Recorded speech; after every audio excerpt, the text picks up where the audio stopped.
Welcome, everybody, to another edition of The Deepest Lore. We're still in Adam Curtis season, safely making the 7.8 thousand every week. You know, people ask me why it's 7.8 thousand, and I think that is what one of the episodes was stalled on one week. And I was like, oh, right. That was when I realized that a huge chunk of the audience didn't actually know who Adam Curtis was or is. But hopefully we are remedying that. Also, before we get going, Horace, how can I say, in pro wrestling terms, you got quite a bit of heel heat last week, taking the side of the corporate raiders against the old establishment. Do you have anything to say for yourself? Yeah, you ain't seen nothing. It steps up in this episode. So, yeah, get ready for some fireworks, lads and ladies. Oh, my gosh, you're going to be Team Goldsmith. I can't believe it. My entry music just went off, and it's dramatic. You're a heel. You're trying to think of what sort of heel you'd be. Anyway, $1 million man maybe for us, somebody like that. Sure. Yeah. Anyway, before we get going, I'd like to remind everyone to buy my courses at the academic agency. I've been working on Foundations of Shakespeare this week, and it's been interesting. I've written 4 lectures, Simon, and I haven't even covered a single play yet. I've just been doing history so far, filling in 1,000 years worth of history from the fall of the Roman Empire to Shakespeare's time, mainly to explain how it was a joint stock company could be founded in 1600. Fantastic. So anyway, I may even do this course. I'm looking forward to it. Yeah, well, you can get it. You'll get a mates rate discount because you are what does Dee call you? The beloved Simon Robert. Dearly beloved. That sounds sinister, but never mind. You're the baby face. You're like a Mick Foley. That's it. Forrest is a sinister heel. All right. Anything you would like to promote, Simon? No. But we did a great stream on Arthur on Film with Mr. D and Lady of Shalott on Saturday with Nathan Hood. Go to his channel and please check it out. And just before I let Horace give his shill, I have to draw everybody's attention to this because I couldn't help but notice that Unheard, who is it for, is running with the 0 seats line as well. And look at these Tory boys here. I mean, if you're watching, guys, love and everything, but these 2 chaps here look like they're straight out of an Adam Curtis documentary, don't they? That's young Alan Bennett on the left. They've got serious kind of greed is good energy. Yeah. These 2. I heard at a conference a couple of years back, they were all doing kind of wearing brightly coloured socks to show what crazy individualists they were. So I've been kind of stunned on how 0 seats has taken off, really. And I've already been accused of being a Blair agent, a left-wing plant, Russian agent, all of these different things. But the truth is that I'm none of those things. I'm just a man smoking too many cigars somewhere in the countryside. I could sort of see the thing about the Blair agent, because I noticed your tweet just before we came on about the price of olive oil, and I was complaining to someone the other day that the olive oil has shot up to something like £6.50 a bottle in my local supermarket, and I'm thinking there's a new sort of a wave of middle class shoplifting that we're going to be entering in this next few years. I can believe it. I was like £11, £11 a bottle of olive oil, and it's not even one of the big ones, like the 750 milliliter, just the standard olive oil. I can't remember the name of the company now. That the one you buy in Sainsbury's. You probably get the high class stuff. I go to Lidl's and get the sort of Filippo Berio knockoff brand. You know how they make the brands look like the posh ones. Even Filippo Berio is pretty expensive. I can't remember. I actually got a brand I've never seen before because the bottle looked nice, but I paid way too much. Anyway, Olive oil. Mm. yeah, I've also noticed there's a lot of olive oil knockoffs now where it's not really olive oil. It's like, a blend of Mediterranean oils.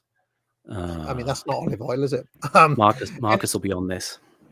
Anyway, Horus, welcome, sir. Anything you would like to promote this week? Yeah, I'd like to promote my blend of Mediterranean oils. No, I've got a new essay out on Substack as of this morning for anyone who likes my thing. So go check it out. It's called The Litvinov School, referring to Maxim Litvinov. I'm on Twitter as well, at Infinite Horus. So yeah. Great, and yes, I'm now wondering what it was, that olive oil I bought. It's a new olive oil, but if it's cause I used to use Olivio spread instead of butter because I'd been convinced that butter was bad for you, which is just bollocks. But Olivio is just some olive oil mixed with loads of rapeseed oil. That's it. Just makes it more spreadable and more bad for you. The oil I bought was this one. Hold on, this one here. Let me just share my screen for anybody who's wondering. This was the best kind of value per 100 milliliters. Caratis olive oil, £7.20 for 500 milliliters, which, believe it or not, was cheap in Sainsbury's. That's the best one I could find. I thought the bottle looked all right. So anyway, there we are. Now, before we get going today with part 3 of the Mayfair set, Simon, you wanted to do a kind of, putting the focus on Adam Curtis himself for a little while. Yeah. Who is he about? What are his influences? Why don't you talk us through some of that? Yeah, I'll lead off. So, I mean, for many of us older viewers, Adam Curtis is actually very, very familiar to us. But like the sort of characters in his films, the ones where he said they're almost totally unknown today. I mean, so he was certainly unknown in the past, but he had a very great influence. And the influence he had was back in the 1970s, there was a show, people may or may not remember it, some of the older listeners may do, called That's Life on the BBC. And essentially, it was a consumer affairs show where people would write in with stories of kind of, retail sort of miseries, purchases gone wrong, sort of ever escalating disasters from purchasing goods or services. And he was one of the researchers for That's Life. It was a show hosted by Esther Ranson, she of the massive teeth and the huge sort of balloon-like caftans. And you had a character called Cyril, who was a sort of louche raconteur. He'd be sitting in a leather armchair under a pot plant. I remember. Sort of reading out pithy bon mot. And they had this sort of segmented storytelling style between a panel of co-presenters who would tell parts of the story, and there'd be bits of footage in between. And famously, Curtis did. He was a researcher. He started a PhD in Oxford. And taught politics for a time, in fact, but he hated academia. And he says, someone suggested I apply to the BBC. So I did at random, and they gave me a job. I made a very silly film for one of the BBC training courses, comparing designer clothes in pop music videos to the design of weapons. I literally got a designer to discuss fashion with a weapons designer who made weapons that kill people. I was being silly, and the man who was running the training course thought it was so ridiculous that he sent me to work on the silliest program in the whole world, which was called That's Life. And the clip that made him famous, I've given to AA to queue up, and we could watch it now. It's just a short clip, but it was about a man from Leeds who had a dog called Prince. And this is it, if you want to lead off with that clip. Yeah, I'll play it in a second, but just while we're on the subject of That's Life, I have to mention this, Simon, because I think you'll find it amusing. One of the panelists on That's Life was called Adrian Mills, and I became a little bit obsessed with him in one period because I was convinced that he was the inspiration for Alan Partridge. This is Adrian Mills. Have a look at him there. He's a very Partridge-like character, and I was wondering, I wonder what Adrian Mills is up to now. And his post That's Life kind of career, he went off into local radio and presented things. And I used to listen to Talk Sport or Talk Radio quite often. Yeah. And Adrian Mills was like let's say Ian Collins was ill one week or something like that. Yeah. Mills would sit in sometimes. You'd be like a Yeah. substitute presenter. I tell you who else was a bit like that was Richard Herring's one-time partner. I forget his name now. Andrew Collins.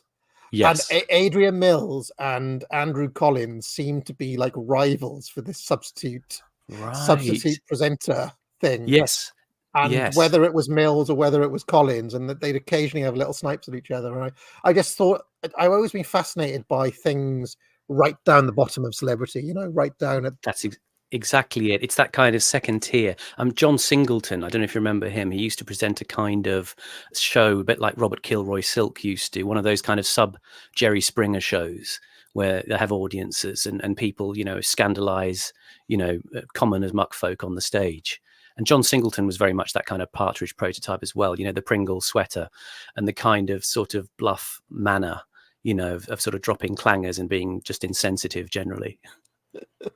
So anyway, I'd never thought we'd get a chance. I'd ever get a chance to discuss Adrian Mills on this show. Very good. Very good. All right, let's have a look at the Curtis video then. Upon Minnie, and he just started growling a bit in his throat, and I just touched his jaw a little bit, and it sounded like Anthony. So I thought, oh, that sounds okay. Why should he say Anthony? Well, that's my brother's name. Does he still remember Anthony? Get him to say it. So how did he do it, do you think? Well, it's in his throat, you know, he growls the notes and that, and I just can say, I move his throat, you know, his jaw a little bit, and he pronounces words in his throat. It doesn't hurt him at all? No. Next thing he went on to sausages. Why should I remember this now. Yeah. he do sausages? Well, George next door gives him sausages, you know, he comes out every Thursday with a plate of sausages, you know, and puts them on back doorstep, and Prince goes and has a good tuck in. Tell us what you have on a Thursday, Prince. Yeah, what does George give you, Prince? A what?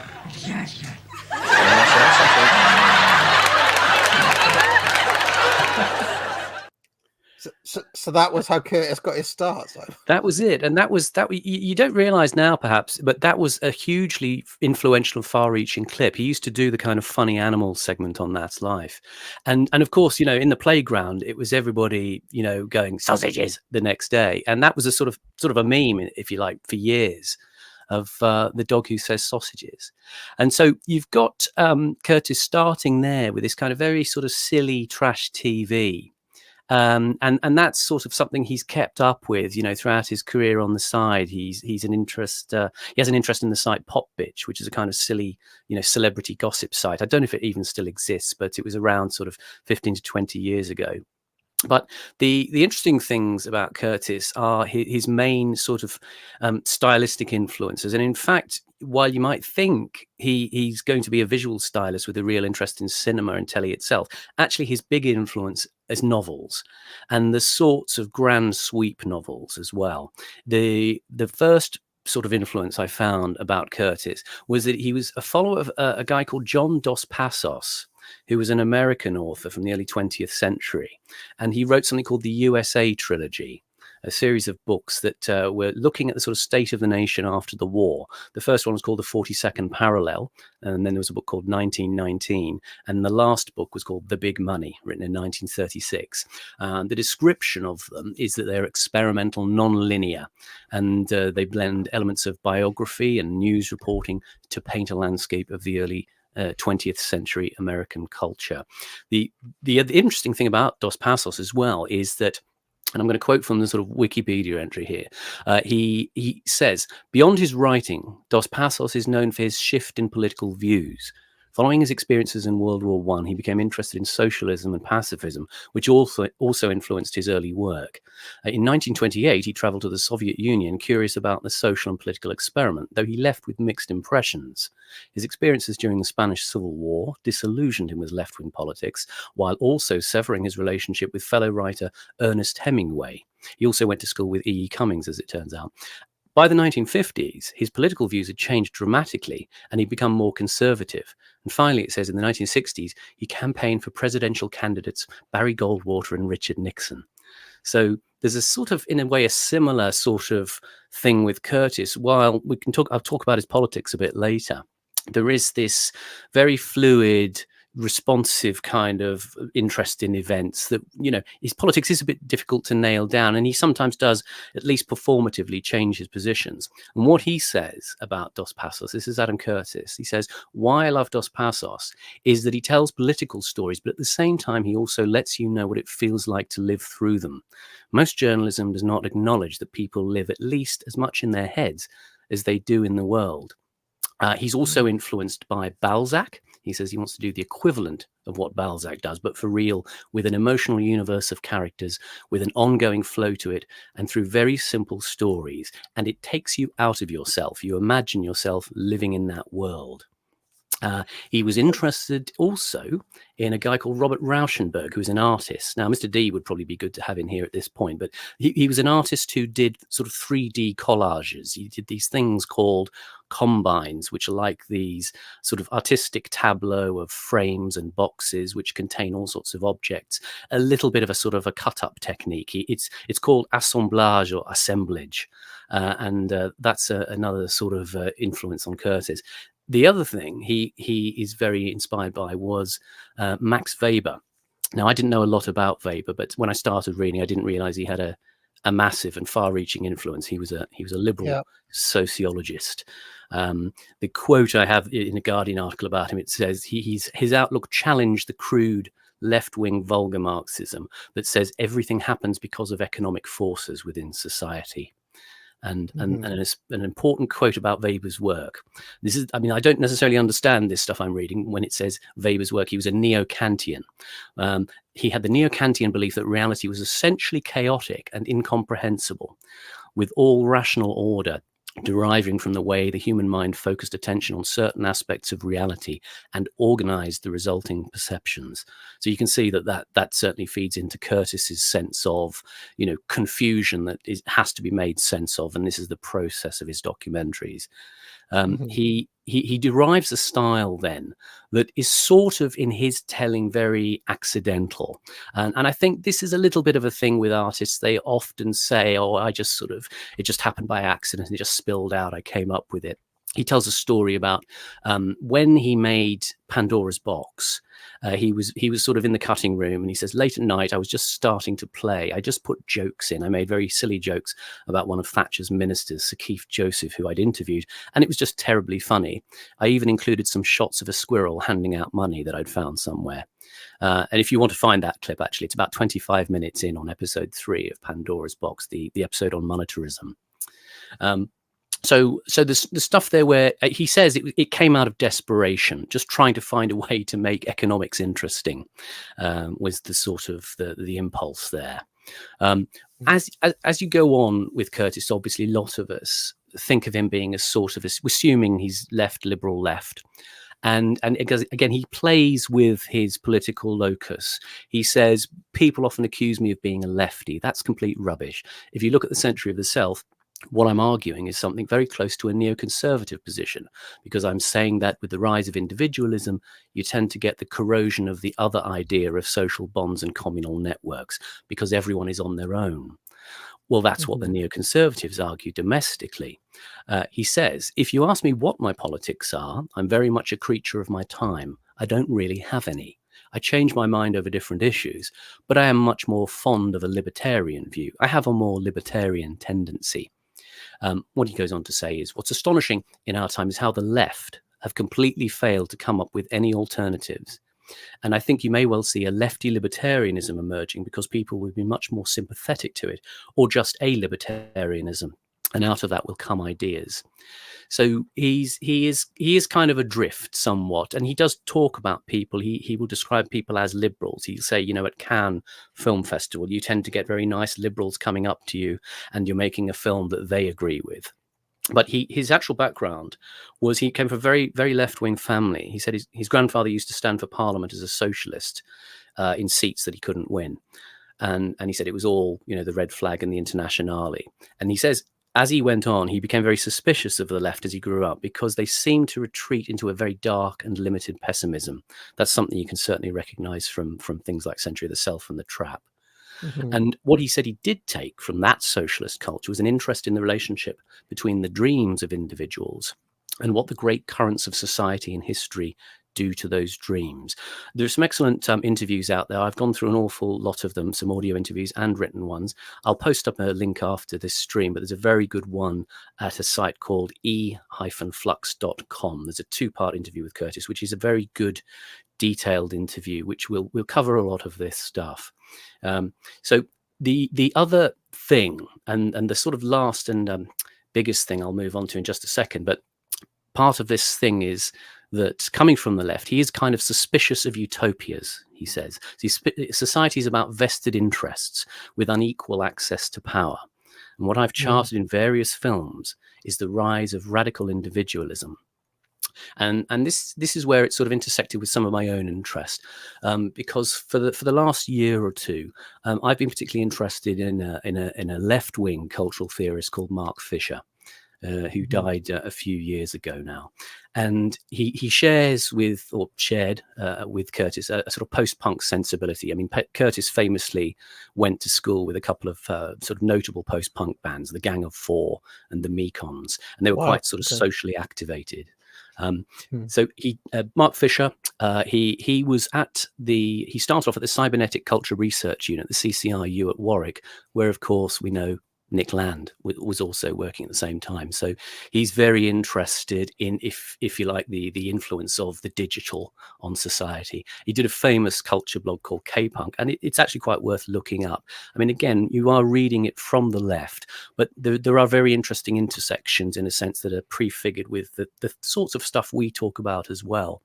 I mean, I think Morgoth's a lot in this territory of looking at how sort of digital and parasociality through the digital, begins to sort of gnaw away at us with this sense that society is being sort of corroded from the inside. And with Mark Fisher, his major themes, essentially they're Marxist laments for the failure of capitalism. And he refers a lot to post-Fordism, as I think you discussed on a previous stream, the sort of the methodology of mass-scale industrial production. And we are in the post-Fordist era. In this particular area, the interest I have in Fisher was he did work on a couple of big concepts. The first one, he did a successful book called Capitalist Realism, and this was his sort of meditation on the notion that he takes a quote from a theorist called Frederick Jameson, where it said it's easier to imagine the end of the world than imagine the end of capitalism. So it's where the left is at in this kind of period of being stuck, that literally nobody can imagine another kind of society at this point. The next sort of theme he looked into was something he lifted from Marx and Derrida. And Marx had this quote in the Communist Manifesto. It was that a spectre is haunting Europe, the spectre of communism. And Derrida went on to explore this idea, and he called it hauntology. And that was featured in his book Spectres of Marx. And then Mark Fisher went on to develop this. So it's essentially this idea that from Marx, that communism is a powerful idea that is it may not even be instantiated yet, but it is haunting people. It is there as a possible what if scenario about the future. And with Fisher here, he takes cues to describe this, like, for instance, he describes in Marx. I mean, I don't quite fully understand what this means, but this is an interesting sentence. Capital is dead labor, which vampire-like lives only by sucking living labor, and lives the more labor it sucks. And Fisher goes on to say, in Marx's hauntology, where undead labor, and I think that means capital, basically, is the correlate of vitalized commodities, it is understood that fiction structures reality. So what hauntology is a kind of phenomenon that you sort of are looking back at the past from the present. It's about the sort of extrusions of the past intruding into the present. And it's identifiable in things that you experience nowadays, where culture is hollowed out in modernity. And what you have are things like, for instance, a kind of being haunted by things like the post-war consensus in Britain. there's a great sort of sense of mourning on the left at the post-war, cradle to grave welfare statism and a sense of progress in all areas of technology and architecture. This all failed, and this is very resonant with Curtis. Mark Fisher talks about hauntology, and he says it emerges as a crucial cultural and political alternative both to linear history and to postmodernism's permanent revival. It isn't about the return of the past, but about the fact that the origin was already spectral. And this idea about hauntology is this disturbance that's sort of rippling through history towards you, that it's this sense of the past haunting you. And in a sense, I feel it's true to say that something like the Boomer Truth regime is hauntological, because the sort of cultural power that it generates comes from maintaining this sort of cultural recursion backwards all the time. This feedback. You can't have a new culture because that defies the power of the root origin event, which has to sort of punch through into the future and control what AA called the episteme. Yeah. Yeah. Well, yeah. Well, I mean, I think you're basically right that if there's a spectre haunting Europe, it's actually the spectre of fascism and Hitler. Basically, that is the thing that is haunting. That seems to genuinely haunt the imagination, as opposed to communism. Yeah. Communism, if you has been defeated, whereas for some reason the imagination still seems to, keep on going back to the mid-century moment over and over again. Which is a strange double-edged sword for the current order, I think. So. Yes, yeah. I mean, to us, in sort of, if you like, I'll call it like retail culture. It's about everything we see in terms of everything being a sort of slowly degraded second or third generation copy of a copy. Fisher uses an interesting example about one day he came across a video for a song on the telly. And he thought it must have been a song, like a sort of post-punk song from maybe the early 80s or something like that, maybe about 1981. And he realized it was actually that song, was it the Arctic Monkeys song, I Bet You Look Good on the Dance Floor? Mm-hmm. And there's a video that he saw for that. And it was framed and created, that video, to look very much like it was these lads, the haircuts and the clothes they were wearing, they were back in 1981, and they were playing this on the old grey whistle test. So it's this sort of, it's this element. Yes, it's not enough to just say it's nostalgia. It's this sense of a sort of tendril pulling you backwards all the time. And as people have said, in the last 20 years, you don't really notice the emergence of new culture. It's always held back. It's always restrained. And it's always this kind of sort of necrophiliac sort of, taking old culture and sort of trying to sort of, hump it back into life in some new form and pass it off as new and exciting.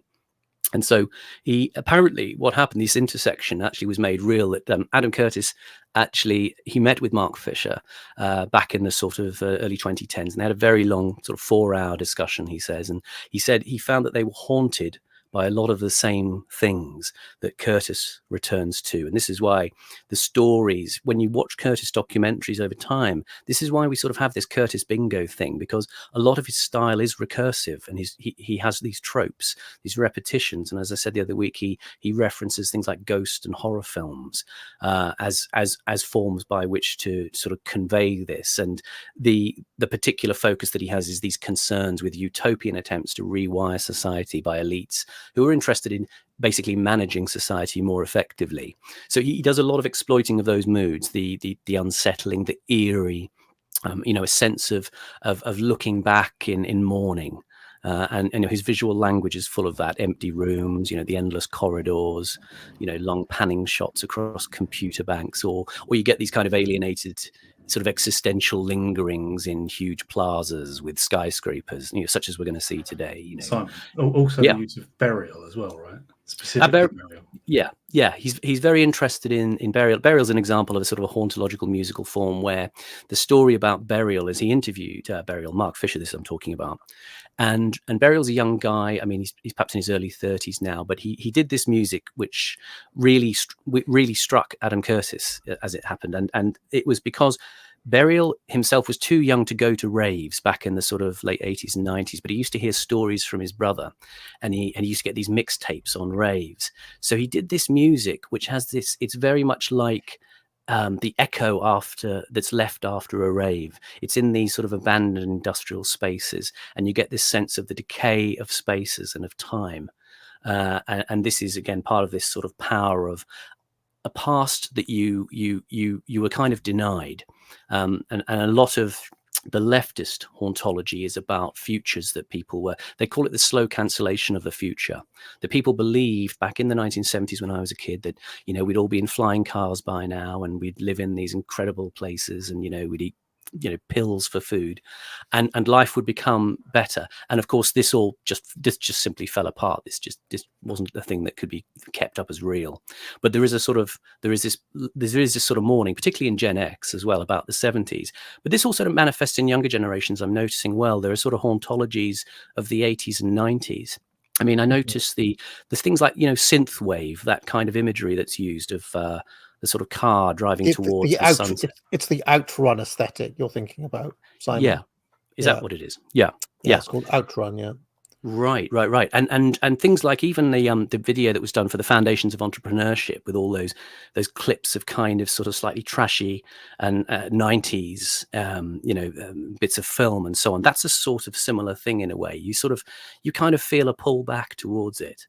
And this is again part of the feature that Mark Fisher talked about of this time is out of joint, the quote from Hamlet. So there's this emphasis on non-linearity. And Curtis sort of sees historical confliction is in the background of the modern psyche, and it's also at the same time it's inspired by these visions of change.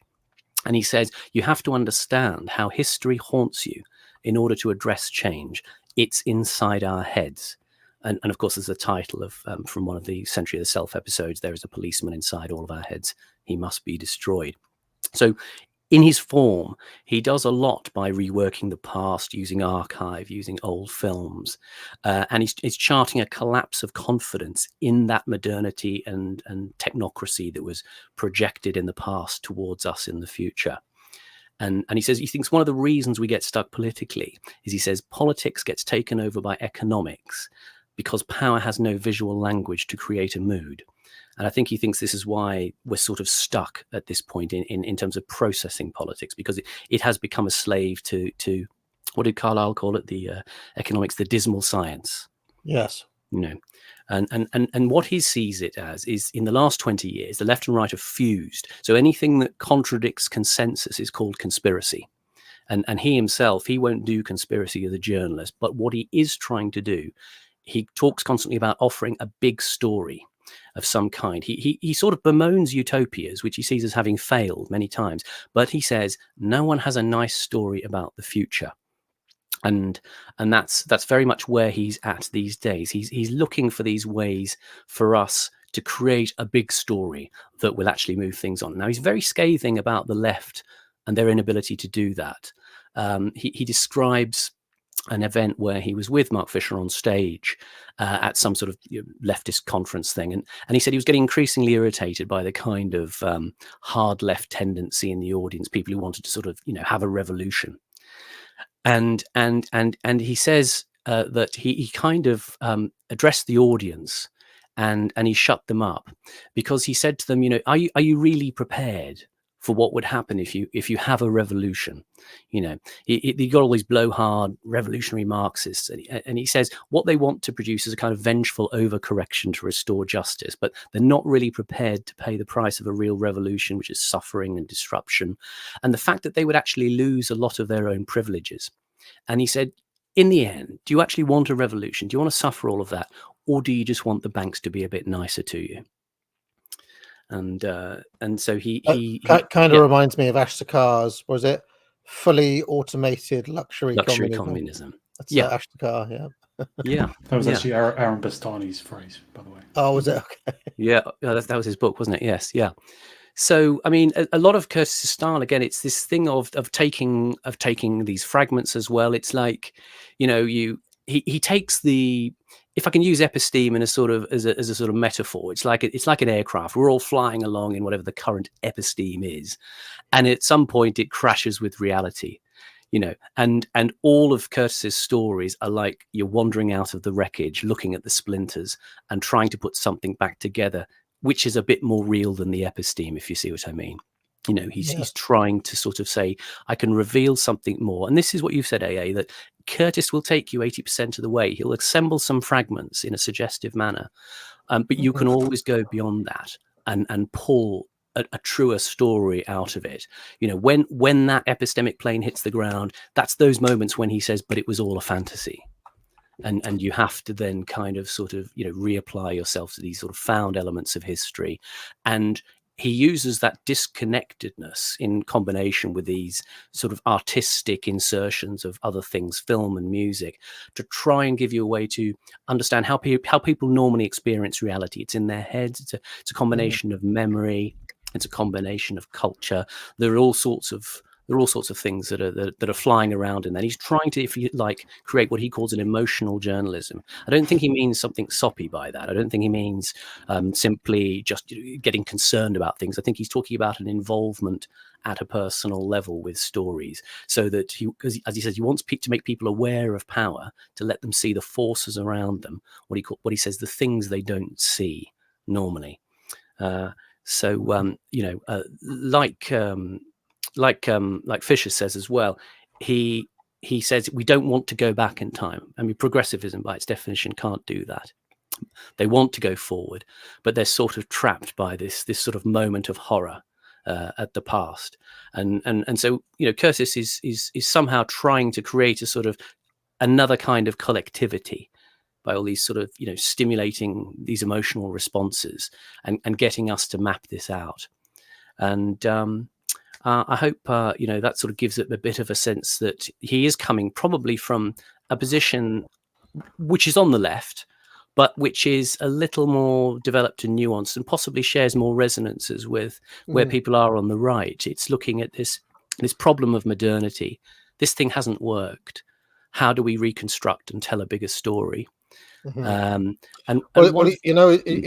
funny because I have kind of half jokingly but also seriously suggested that what I want is fully automated luxury postmodern traditionalism. This is exactly what I was going to go on to, because he says one of the things the left has yet to face up to is that if they really wanted to change things, they would have to give up a lot of their own privileges as individuals in the interests of actually helping a lot of people outside the system who are living in anxious and uncertain times. And I immediately thought of Trumpton. I immediately thought, because I mean, I quite like Trumpton because I grew up with it as a kid, and the whole thing you had about people wouldn't give up their mobile phone, that sort of thing. I mean, I could happily give up my mobile phone because I've lived in a time before you had mobile phones, and it was perfectly fine. We didn't need them. But there's that anxiety that kicks in about the point where you're going to have that separation from that sense of the present you live in and the historical pull backwards that is this, as I say, this hauntological method that is suffusing what Curtis does. So that's just a sort of a bit of a mix of the kinds of things that I think he's coming from. Yeah, very interesting indeed. Yes, I mean, some highfalutin stuff you could say, but yeah, it's kind of interesting, and I do think that there is a lot to it. That I mean, I often thought this during COVID, actually, that was a event that basically took place 95% within people's heads. I mean, to the extent that if you didn't have a television or a mobile phone constantly telling you about this, you possibly wouldn't have even known it was happening, other than a few signs up in the supermarket. You could have. I mean, I'm just imagining if you were actually living in Trumpton, they possibly even wouldn't have known what was going on. You know what I mean? So, yeah, I mean, I've often thought that. I mean, this sounds a little bit sinister, but setting up a system where like the globalists talk about the 15-minute towns and so on, about essentially setting up a system where people do effectively live in the Trumpton, the entire technocratic architecture is still there, but it's hidden from sight. It's so people are actually living in basically like Potemkin villages where it's basically a simulation. Yeah. Where it's not real, like, i.e., it's not real. The economic reality doesn't match what they're doing. Yes. But because we've worked out scientifically that this is where people are happiest and most fulfilled, you basically artificially recreate the old structure. This was the thing. This was the thing that has a couple of aspects here. I mean, I remember back in the 80s when they were rebuilding the London Docklands and the sort of area that's around Canary Wharf now. They started by building a lot of residential, and people who moved in very quickly noticed there were no spaces, there were no parks, there weren't even any shops. I think, I remember an article written by a guy once, and he said, we saw a cat one day. And I said to my wife, "Come and look, there's a cat," because they were kind of astonished that there was no even intrusion of nature, or the sort of the ordinary sort of gentleness that you need to have around you in life, especially in these kind of brutal spaces. And there's another aspect that the hauntology thing has become a kind of cultural force now, especially coming from the sort of left and the liberal left. There's music produced based around this. There are books. There are even some films that are starting to be produced around this. And again, it's very much that for the Brits, the post-war sort of consensus. But I mean, I listen. I follow and buy some of this stuff because I'm quite intrigued by it. There's a guy who's a musician. He does these sort of synth landscapes, and it's all based around what was called the Warrington Runcorn Newtown Development Plan in the 70s. So essentially, there's a series of records that are about the sort of ambitions of town planning, where they made these sort of artificially, designed communities where people could shop easily and walk around and have parks. And these projects all failed, in classic Curtis style, and it was based around a lot of the new brutalism. These huge ugly concrete buildings, which I always remember, interestingly, Bowden said one of the reasons it sort of failed in Britain was because, unlike the sort of Le Corbusier visions of ethereal, apartment blocks in Parisian settings, the English buildings, they were left unpainted. So they weathered badly and they looked bad and they just degraded terribly. So there was a sort of, and I think Bowden actually had an interest in that kind of vision, which is optimistic again and futuristic, but ultimately it was executed so badly that it failed to have the sort of the compelling effect of recreating a social milieu that people felt they could thrive and flourish in. All right. Well, I mean, I have a book here, The Geography of Nowhere by Kunstler, which talks about the American suburbs. And what's interesting is that in the early parts of the suburbs, they had a lot of these ideas where they built in park spaces and places to walk and communal areas and so on. And he puts a lot of the destruction of that down to pressure from car manufacturers, essentially, and the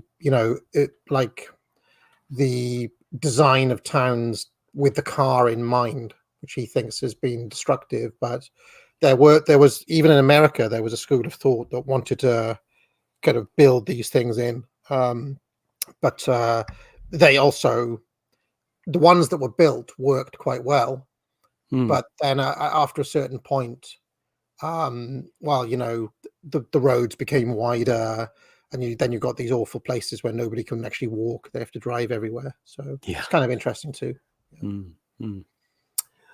All right. Well, Horace, unless you have any comments, we can start the doc. No, that was interesting though, Simon. Yeah. Thank you. Let's go. Britain's power and influence has declined since the beginning of the century. And the question is this a trend we can reverse?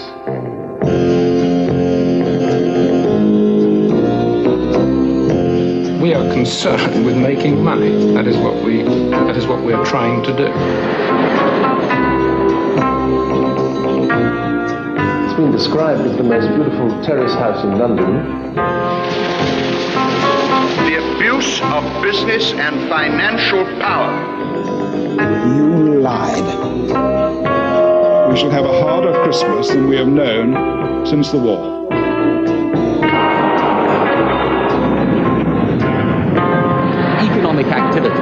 is best left to the private sector, with market forces being encouraged to operate.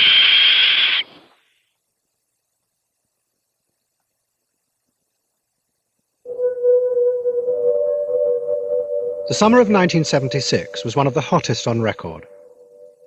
Berkeley Square in Mayfair became infested by a plague of caterpillars. They got everywhere, even inside the Claremont Club. One of the few Claremont members left in London that summer was James Goldsmith. Every day, he and his mistress, Lady Annabel Burley, went to the High Court. Goldsmith was suing the satirical magazine Private Eye for libel. They had alleged that he had helped another member of the club, Lord Lucan, to escape. Goldsmith saw it as a battle against a corrupt liberal establishment in Britain. Isn't it rather curious for somebody in your position, with your public reputation, with your massive industry, to start fussing about what one or two journalists say about you in the press? Well, you see, this is where we profoundly disagree. Tolerance is a tremendous virtue. But the immediate neighbors of tolerance are weakness and apathy. Now, unfortunately, small, subversive groups have been allowed to infiltrate all sorts of the activities of the nation, vital parts of the nation. And most people, like you, like you're suggesting, are suggesting be tolerant. Well, I'm suggesting to you that tolerance of extremists who are trying to destroy our society is not a virtue. I believe that it is cowardice and treason. Basically, nobody watching would disagree with that statement. Put that in the pro column for James Goldsmith. That is a correct statement from James Goldsmith. I like Goldsmith. Sorry, I was going to say I like Goldsmith in this mode, this kind of very, very aggressive mode. And it's interesting how Dimbleby uses this kind of suave patrician style to sort of minimize, it's just a few journalists, but these are the weaponized cultural forces of the left that later in the documentary, we begin to actually acknowledge do exist. They're not conspiratorial. And the other thing I like about Goldsmith, by the way, is he comes across as very powerful. This is an old acting trick that you find in the Michael Caine acting workshop film that he does about the same time. He does this thing about how you, if you have a low blink rate, you don't blink when you're talking to somebody. You come across as stronger on screen, and Goldsmith understands that instinctively. Yeah. Also, we should mention Adam Curtis' colleague and former collaborator, David Dimbleby. Of course, he was the presenter of Oceans Apart, for those who watched that with us.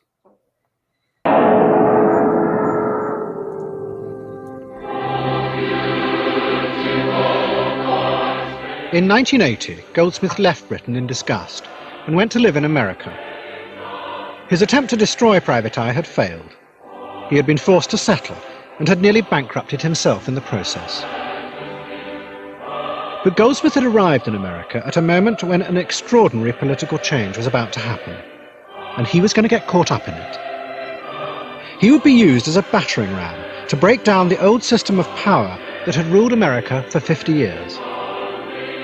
The conscious shaping of society by a corporate and political elite would be destroyed by people like him and replaced by the blind force of the markets. So I'm just pausing to note he's got 50 years, presumably that we're talking about 1979 kind of moment, 78, 79 here. So I'm going to go back 50 years from 78, 79. Is that basically the post FDR? Post FDR? It's pre FDR. Hoover had his one term starting in 29. Herbert Hoover, I believe, he may be referring to the start of cartelization and what became the New Deal, because Hoover did start some of that before FDR came in. Yeah, but I doubt Curtis would be aware of that. I don't know. What order is he talking about? It must be the New Deal order, right? That is the order that was there. Roughly corporatism, cartelization. Fordism, I guess you'd call it. And out of this revolution was going to come a strange new world that no one had expected. A world in which everyone worked to one end, to create as much money as possible for those who no longer worked. The the old and the dying.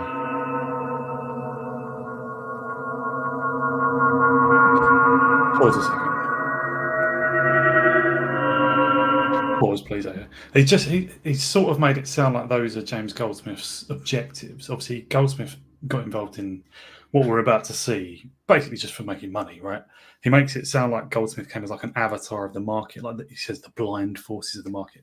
Goldsmith, I've never heard Goldsmith saying any of that. That's just Adam Smith talk, you know, the invisible hand and all that. It's not what Goldsmith argued. Yeah, okay, point. So you're saying that there's a certain degree of putting words in Goldsmith's mouth here, or it's just sort of convenient sort of gathering of the narrative, really, I'd say.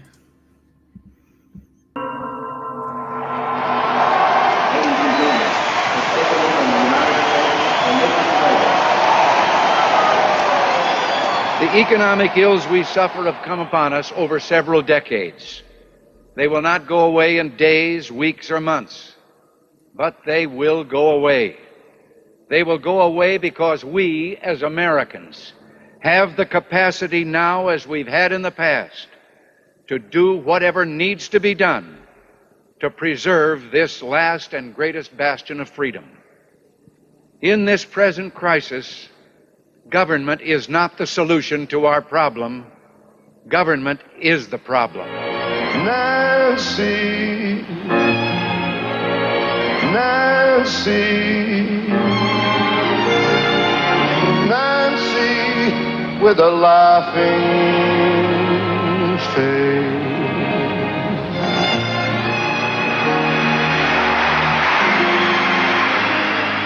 Ronald Reagan had come to power at a moment of economic crisis, and he promised a dramatic regeneration of the country's fortunes.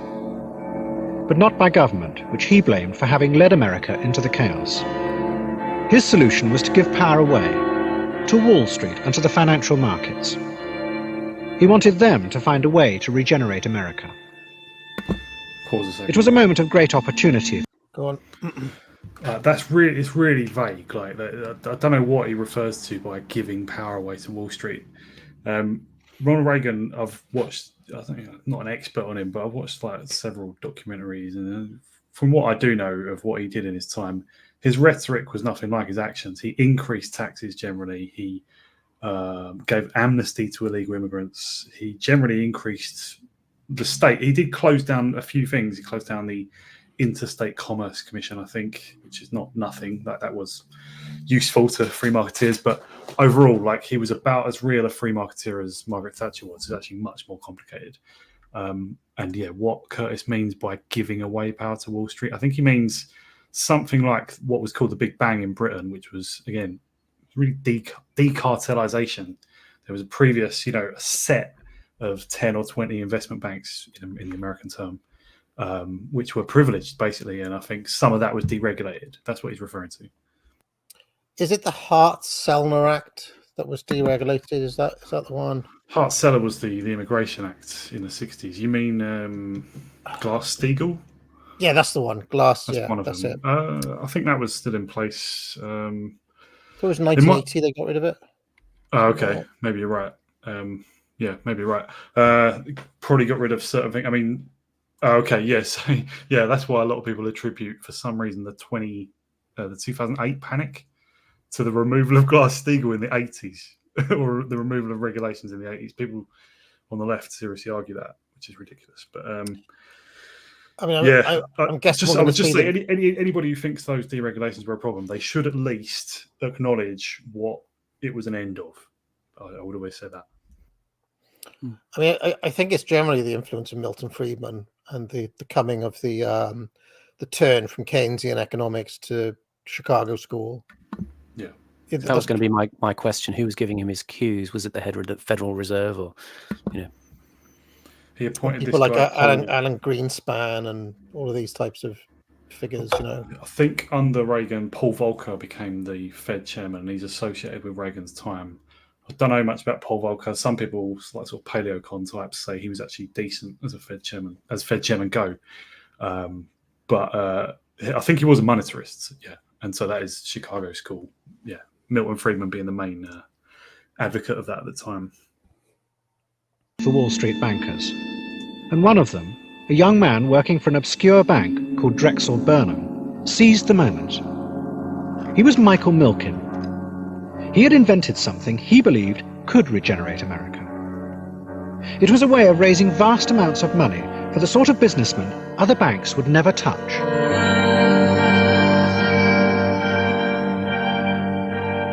What we offered them was a more powerful financing mechanism than anybody had ever seen before. That would allow them to dream bigger, to do things that they could never have done before, to take off the fetters on their mind, the financial fetters on their mind. Take them off and visualize something that you could do if you had 30 or 40% more money. Pause. Vegas. That guy, that was a wig, wasn't it? Yeah, I'm pretty sure. There were some pretty epic wigs around this time. You know, did old Blue Eyes wear a piece? He was looking relatively natural by comparison. Frank Sinatra. I tell you who wore an epic wig in the ring was Bruno Sammartino, the WWF champion as he was. He wore a wig for many years, inside the ring and outside the ring, and he was friends with Frank Sinatra. So there we are. The golden age of wigs. What Milken had invented were called high-yield bonds. He had already used them to raise millions of dollars to build new casinos in Las Vegas. Casinos were the sort of projects traditional bankers wouldn't... Go on. Just to say, this ties in directly with the end of the film Casino. For those of you, I mean, I love that film, but at the end, obviously, De Niro's voiceover says that all the old casinos that he worked in, his character worked in, were torn down, and they built up this whole new generation that people are more familiar with now. And yeah, obviously, as he's just said, Michael Milken helped arrange that. It was financed by what they came to call junk bonds, i.e. high yield bonds, right? Mm-hmm. And the main beneficiary of that now, I think, is Steve Weinberg, or calls himself Steve Wynn, who owns several of the biggest casinos in Las Vegas. Yeah, I'm trying to get a handle on exactly what it was that Reagan did. One of the things I do know that they engaged with quite a lot was lowering the tax level. What's that thing? The Laffer curve they were all into. That's mainly for the rich and for corporations. Yeah. Yeah, they reduced the level of tax with the idea that actually it would increase tax receipts overall. You know, that by reducing the level of tax, you'd increase the level of economic activity, and therefore you'd actually end up taking in more overall. That was one of the ideas that they did. Another thing is that they abandoned the principle of full employment, which I think had already happened, as we saw last week. But you know, they kind of abandoned a lot of those Keynesian principles that had been guiding the kind of post-war consensus in Britain and in America. So yeah, that's just something to repeat from last week. That like that was the real end of the post-war consensus, like letting unemployment go above a certain level. That really showed that the post-war consensus was dead, because that was the key tenet to not let that happen. But what you said about the Laffer curve as well, notice that in an age that's called very free market and rampant capitalism or whatever, the Laffer curve is actually very statist, because it's how can we maximize the tax take. Presented as, like this is a supply side economic, and it's very statist. Like Milton Friedman was also very statist, right? As in, he during the Second World War helped create the withholding tax, as in income tax taken before your pay arrives in your bank account, or sent by the employer. So yeah, like there's a myth of free market around all these people that isn't really true. Well, one of the things I find genuinely a bit surprising reading this Wikipedia entry on Reaganomics here is that Reagan claimed that he was inspired by the 14th century Arab scholar Ibn Khaldun, who I mentioned in The Prophets of Doom. He's a kind of cyclical, it's one of the kind of forefathers of cyclical history. It says that Ronald Reagan cited the 14th century Arab scholar Ibn Khaldun as an influence on his supply-side economic policies. In 1981, Reagan paraphrased Ibn Khaldun, who said that in the beginning of the dynasty, great tax revenues were gained from small assessments, and that at the end of the dynasty, small tax revenues were gained from large assessments. Reagan said his goal is trying to get down to the smaller assessments and the great revenues. So there we are. That was his. That was using Ibn Khaldun to justify the Laffer curve. In order to accumulate the most money for the state. Yes. Touch, because they were too risky. But Milken had shown, by statistical analysis, that actually it was worth making such risky investments. Because of the risk, you could demand a very high rate of return. And although some of the businesses would go bust, if you invested widely enough, on average you would make a fortune. At the same time, outsiders were given access to money previously denied them by the traditional banks. In the past, pre-Milken, capital was in the hands of the very wealthy families, the very wealthy and old institutions in America. They're the ones that had access to the great capital, and for the younger entrepreneurial or the companies or the entrepreneurial men and women, it was very difficult to get access to that capital. The long road was to become a public company, and then maybe someday you could raise money. Pause a second. And what happened? So that was Steve Weinberg, who I mentioned before. He calls himself Steve Wynn. But I think he got his first casino not because he raised hundreds of millions himself. Well, not because he had hundreds of millions himself. He did what Michael Milken was beginning to enable, which was he put together a consortium that, you know, between, say, 20 men who are just millionaires, they've got the credibility to justify borrowing a much, much larger amount, which allows you to buy the casino, then pay off the debts with the profits. And obviously, fans of Man United will be familiar with that business model. It can be good, can be bad. But that is how Steve Wynn took over loads of Las Vegas. Interesting. Very Can I say interesting. also culturally, you're on the cusp of a decade here where if you look at just, you know, films, comedy films, you look at something like Trading Places, you know, or even sort of Caddyshack or something like that, you've got this sense of the old kind of the old country club WASP money sort of being driven back. And this sort of, as we said last week, this kind of nouveau riche thing breaking in. And it may be a factor that loads of these guys are of the tribe as well. And that may have been resented. It may have been a reason for they may have desired to overthrow those waspy types for that reason. It may be a factor.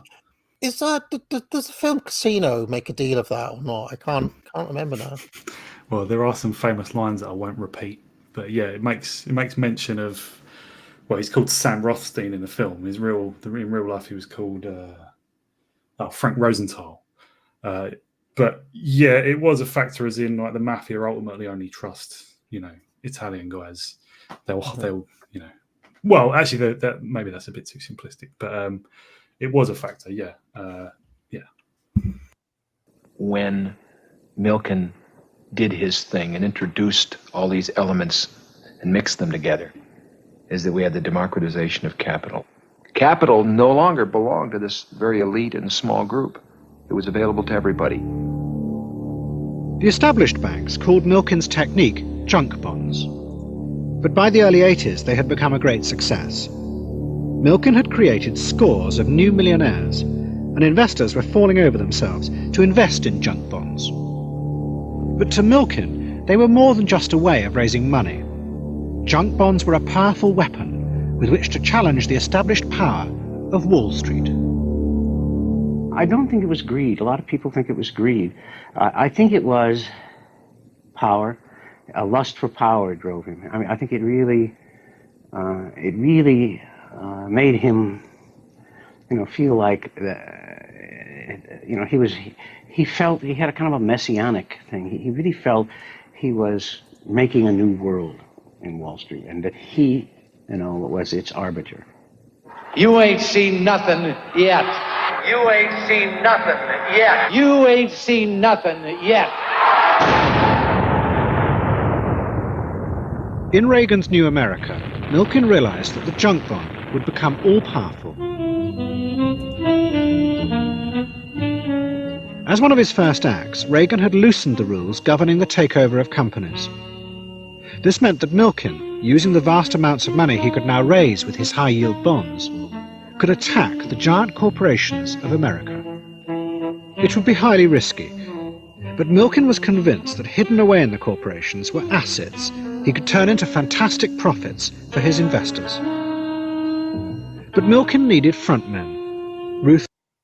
I'll note, by the way, that Milken, so far, at least isn't looking purely to asset strip like we saw last week. At least he is looking to make a return through something productive. Is that fair to say? Yeah, I think Murray Rothbard. Oh, sorry, go on. No, you go first. You go first. Well, Murray Rothbard wrote a couple of articles defending Milken. He pointed out that, it's not all about destruction at all. He helped create CNN, which obviously we would all lament now, but at the time it wasn't quite what it is. And he also helped create at least two of the then big mobile companies. Like, that was a nascent technology then. He did help companies come into existence that probably wouldn't have been able to otherwise. They couldn't obtain the financing. And I was just going to say, I mean, in a sense, to me, he's the American Jim Slater. It's like I said last week, it's the kind of priestly class, before the kind of onrush of the sort of, the grubby, the grubby buccaneers. That journalist who was speaking before, saying, he had this messianic quality.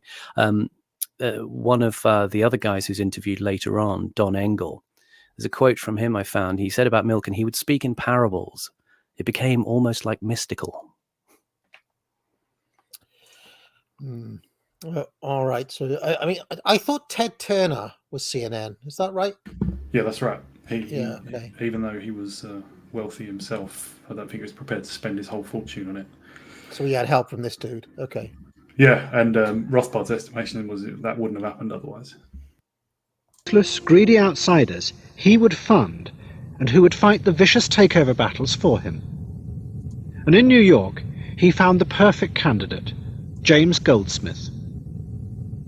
I believe in change, and I believe without change, you have decadence. Is it a coincidence that companies like the Bank of America, even General Motors, all these huge American companies, not to speak of the British ones, and not to speak of the ossified French ones, are becoming less and less competitive because they haven't dared undertake change? So if the choice is the harshness of change or the softness of no change, the ultimate result of the latter is infinitely worse. It's like saying it's too harsh getting up in the morning, why not stay in bed? It's very harsh and dangerous to go out into the street. I should mention here on the subject of General Motors. I know someone who worked for Ford for many years, and I know General Motors was bailed out 4 times in its history, and apparently the internal workings of Ford are essentially the answer to the American government, i.e. the American government says jump and Ford says how high every single time. So there's a truth that there is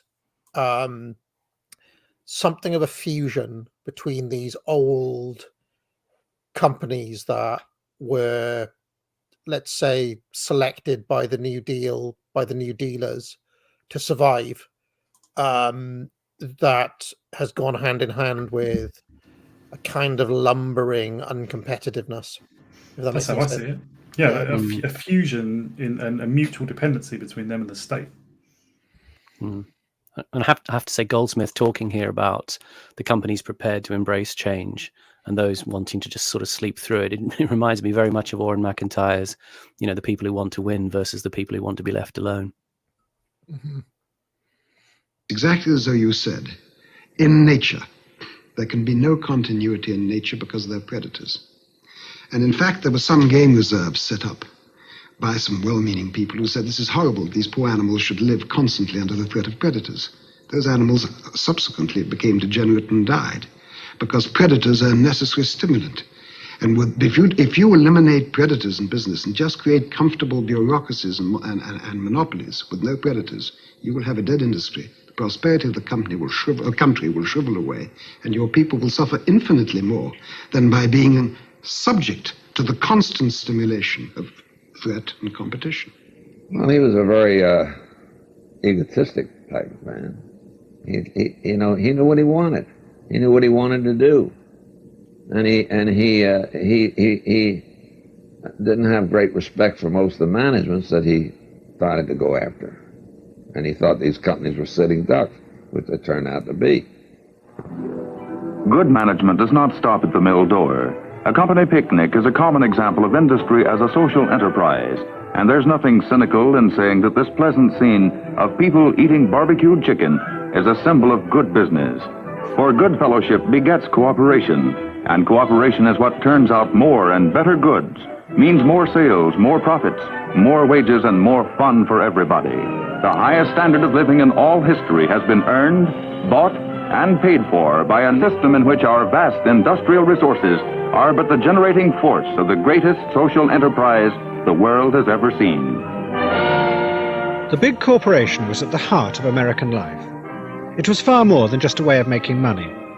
The idea of the corporation had been born 50 years before, out of pressure from politicians. They had wanted to find a way of protecting America from the growing chaos of the free market. Pause. I believe... Fuck off. Fucking ludicrous. Ludicrous. Isn't that what FDR was doing, though? That's true, isn't it? Carry on, please. I mean, I think that's what they saw themselves as doing, to be fair, you know. Yeah, like, it's just the way Curtis does it, just treats that as the default view, you know, like as if that's just sincere and true. Like, we don't... Everything FDR did also helped fix the same corporations in place. Yeah, but I mean, what I'm saying is that is the idea, that you create these enduring structures that are insulated from the ravages of volatility and change. And after the Wall Street crash, that where literally thousands of firms were wiped out, farmers and companies and so on were just wiped out and bankrupted overnight. The mood in America was, right, well, let's have these few companies. Ford was one of them, actually. Let's have these few big companies that, regardless of what happens, are going to be robust and not go under, not be subject to the ravages of the economy. I mean, but this was a fantasy. I mean, we all know this, but that was the idea, right? That's what they were trying to do. You know, Isn't the corporation to the free market what managerialism is to politics? It's this way of stopping the onrush of the mob, you know. Well, I mean, that's what James Burnham's book, The Managerial Revolution, is all about. Basically saying that by the time he wrote that book, which was what, early 40s, America already had the system in place. America was already a managerial state by that point, because of this, mainly because of this guy here that was here. Yeah. But Burnham does sort of attribute it correctly, doesn't he? I would just say, to challenge the view that is sort of being tacitly endorsed here, the idea that sort of capitalism just wrecked the world in 1929, or, you know, that was the culmination of capitalism sort of wrecking the world and leaving us with this great problem to which you just had to have a much more corporatist system. I would just say the Federal Reserve was created in 1913 to essentially protect the banks from ever going bust. I mean, it wasn't, you know, it's maybe not as conspiratorial as some people suggest, but it was like a sort of ongoing, everlasting bailout of the banks. It was just because the banks have nearly failed, loads of them together, on several occasions over the previous 20 or 30 years. And it was their attempt at just fixing themselves in place, especially the Morgans, the Rockefellers, and the Kuhn Loeb Company, which was Jacob Schiff's company. And the Wall Street crash, certainly Rothbard and others of the Austrian school would argue, was caused by the Federal Reserve and by also some influence from politicians, but mainly by the Federal Reserve. Well, the chiefs of that, Benjamin Strong, especially as one of the head people in the Federal Reserve. So I would just say there is an alternative to the idea that both FDR and I believe Curtis is also agreeing with the idea they laid out, that they were rescuing us from anarchy. It's just not true. They rescued us from the consequence. They didn't rescue us, but they rescued us from the consequences of another type of corporatism, another earlier manifestation of corporatism, I would say.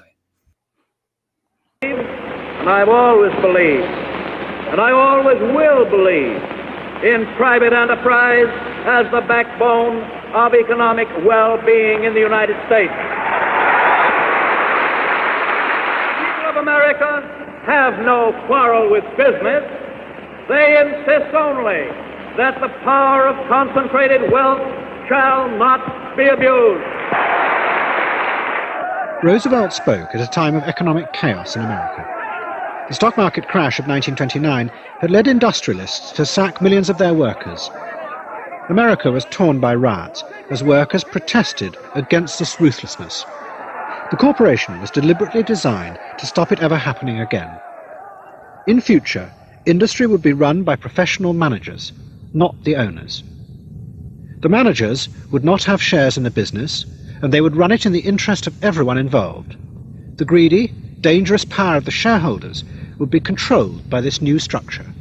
Power passed into the hands, from the hands of one man, there were no women, or not many, passed from the hands of one man into a structure, a bureaucracy.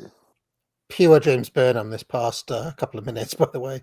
It's almost like Curtis was quoting him directly. And that is the modern corporation. It is a great bureaucratic apparatus to which I gave the name the technostructure.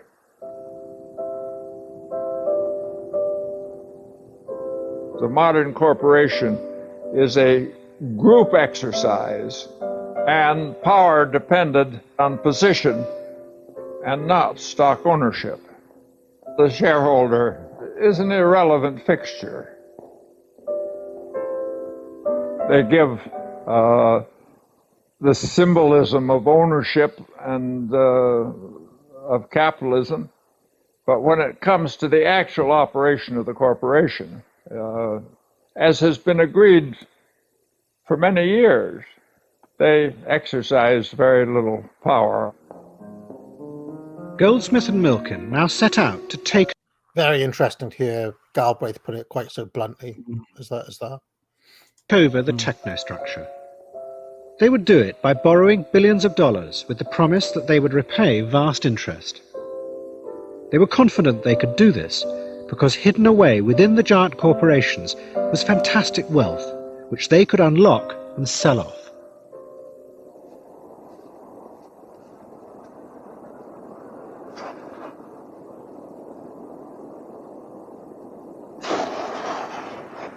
In 1984, Goldsmith and Milken made their first major assault.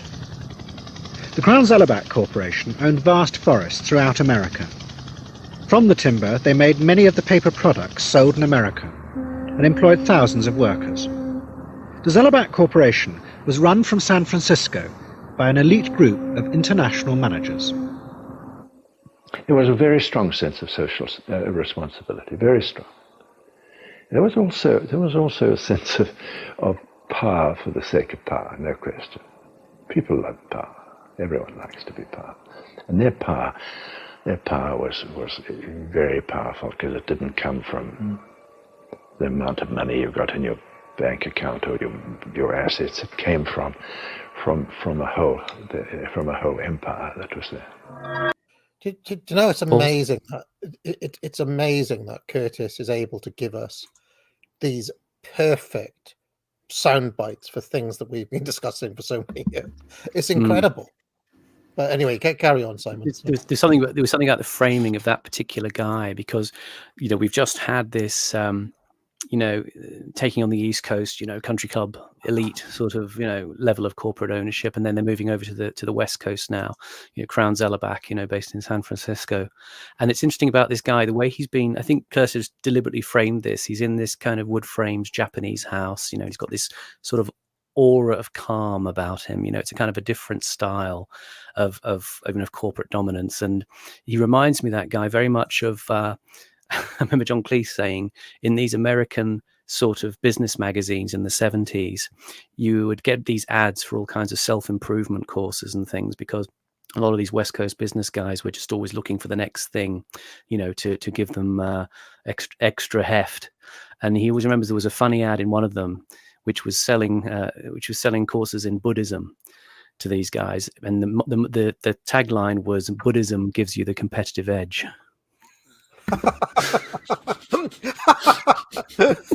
Completely missing the point. And they're still. I mean, they're still those West Coast guys are still very into that, aren't they? Like, think of like Sam Harris or these are like the hippie corporates. You know? They are into it. Yeah. But is it true? Does Buddhism give you the competitive edge? I always thought Jainism was the one for that. Let the universe flow through you, and you'll find out. Like, I mean, me being a well-known Taoist now, Simon, I can't say much, can I? I'm inclining. I can say like the Wu way. You know, you can make it easy. Don't have to. You know, things will come towards what you focus on. I can see it. I can see an idea. But perhaps. Exactly. The way of the sage is to know, but to think that one does not know. I think that's Lao Tse, isn't it?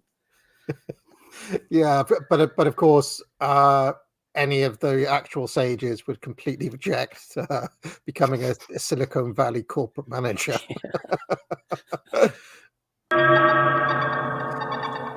Goldsmith and his team went to the Crown Zellerbach headquarters to make their initial bid. The world they stepped into was the opulent existence of a patrician elite who had run America for 50 years. Pause a second. Go on. Sorry, I know it's shit to finish a joke later, but I just wanted to add: Steve Jobs was listed as a Zen Buddhist or something on his Wikipedia page. Didn't really show through, did it? They were all into. I can imagine Steve Jobs with a bonsai tree in his little black. Kind of t-shirt, long sleeve t-shirt that he wore. Yeah, I can see it. It's very. I've got a book here called Boomers by some neocon woman. She followed me briefly on Twitter and then stopped for some reason, probably due to my views on Israel. And she's got a whole chapter on people like Steve Jobs and the kind of the ways in which they brought all of these ideas like kind of Eastern New Ageism basically into the workplace, and how they kind of it's almost like, you know, when the Beatles went to India, it's like bringing that only like in a Google office or something like that, or an Apple office. Yeah, and that all ties into Curtis's themes as his documentaries go on. This idea of expressive individualism is the kind of key to fulfillment in modernity. Yeah, I mean, I can't help but think that somebody like Alan Watts would have been disgusted by it all, though. Like the actual kind of new age, you know, the actual people who were from that movement would have deplored using these powers essentially for the enemy from their point of view. You've stumbled on something there, because I think Alan Watt, just judging by his voice, he sounds like he was born comfortable, you know. So he doesn't need to succeed in business. You know, Alan Watts was very posh. Alan Watts was very posh, and I like him, but you know, I mean, he did essentially go over to California, and if you want to put it in really crude terms, made a shed load of money from dippy middle class California. You know? Yeah, that's basically what he did as a kind of guru figure. You know, he's like, why learn an instrument? You know. You can sort of see it towards the end of this documentary. We'll see some people who are kind of Curtis is putting on the spot and saying about, you know, how, well, you know, you had to sack lots of people and they're all squirming rather uncomfortably. You can see why a lot of this West Coast hippy dippy stuff is probably their form of cope, you know, in order to, you know, present themselves and to also just get through the sort of fact that they're, you know, I'm just imagining a meeting where you're going in essentially to be fired, and the manager is there with his back to you. Be as the tree. You know, just kind of, you can see. I can see how it could be useful. Yeah. And they don't even acknowledge that it's bad for you to lose your job. They just like, you know, just philosophize you out of the office. You know. Yeah. I see in your future new pathways.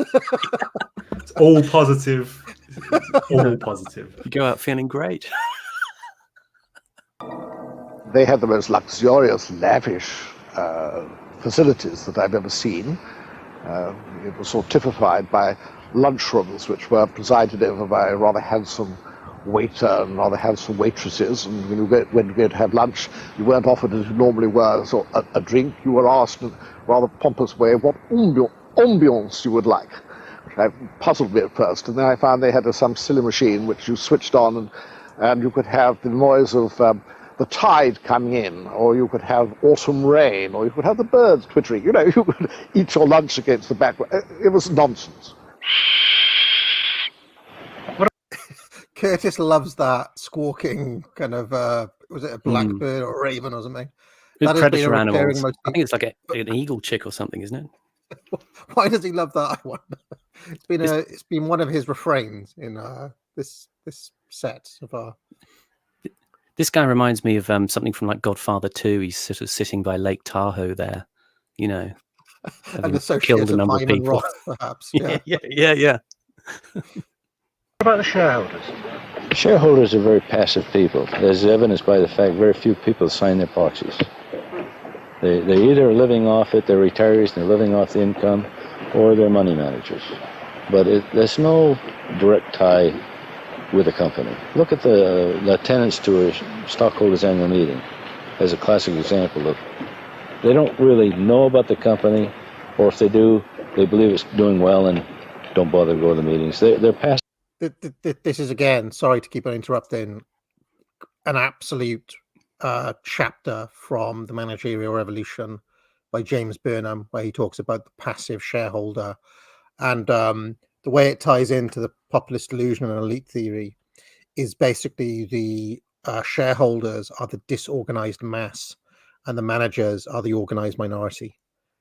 And that is how there's a kind of rupture between ownership and control. Now, later on, I don't know if Curtis will get to this in this series, but later on in history, when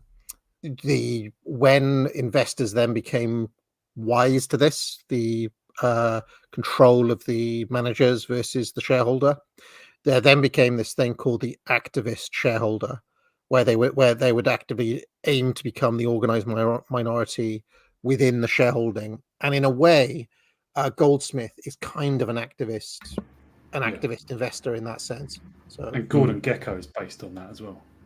Yeah, absolutely, yeah. Shareholders at all levels. I think they started by treating us with total contempt, as if this could never happen to them. You had the syndrome of the head of Brown Sellerbach, I think, probably was reckoned to be a rather godlike figure by about 250,000 people. If you really added up all their present employees, their relatives, their past employees, their pensioners, everything. I mean, he was a big figure in San Francisco. They were sort of impregnable. They were part of the scene. They weren't, and so this was shock treatment. When we first went there, we were treated with contempt. There was nothing, just brush us aside as if we were flies, you know. And so it was a shock when they found that we were serious. Crown Zellerbach was no match for the power of the junk bond.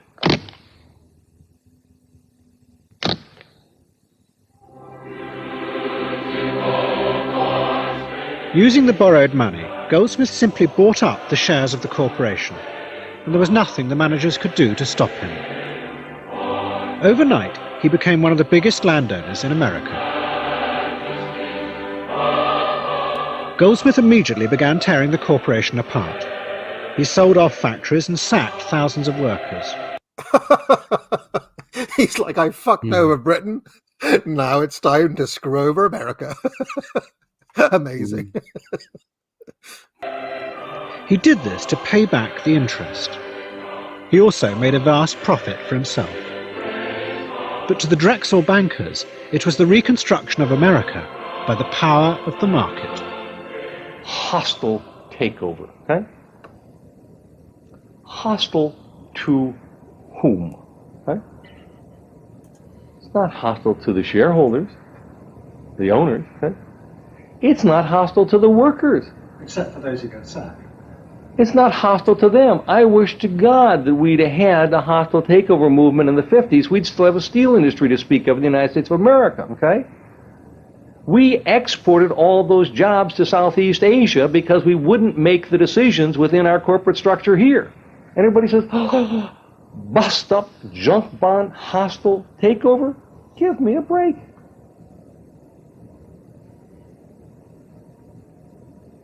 Wordsmithing. It's not what happened at all. The market works. The economics make it happen, okay? Pause. I'm being sucked back into Milton Friedman world. I believe it. I'm with him. Interesting thing about that guy is you can hear that's the voice of Steve Bannon talking in a way, the economic nationalism, those guys who were furious about America's industry being outsourced to the Far East, you know, in the mid 20th century. And that particular guy, Christian Anderson, there's an interesting quote from him about, you know, this obviously we're riding high on the success of the junk bonds here. And I found a quote in an interview with him.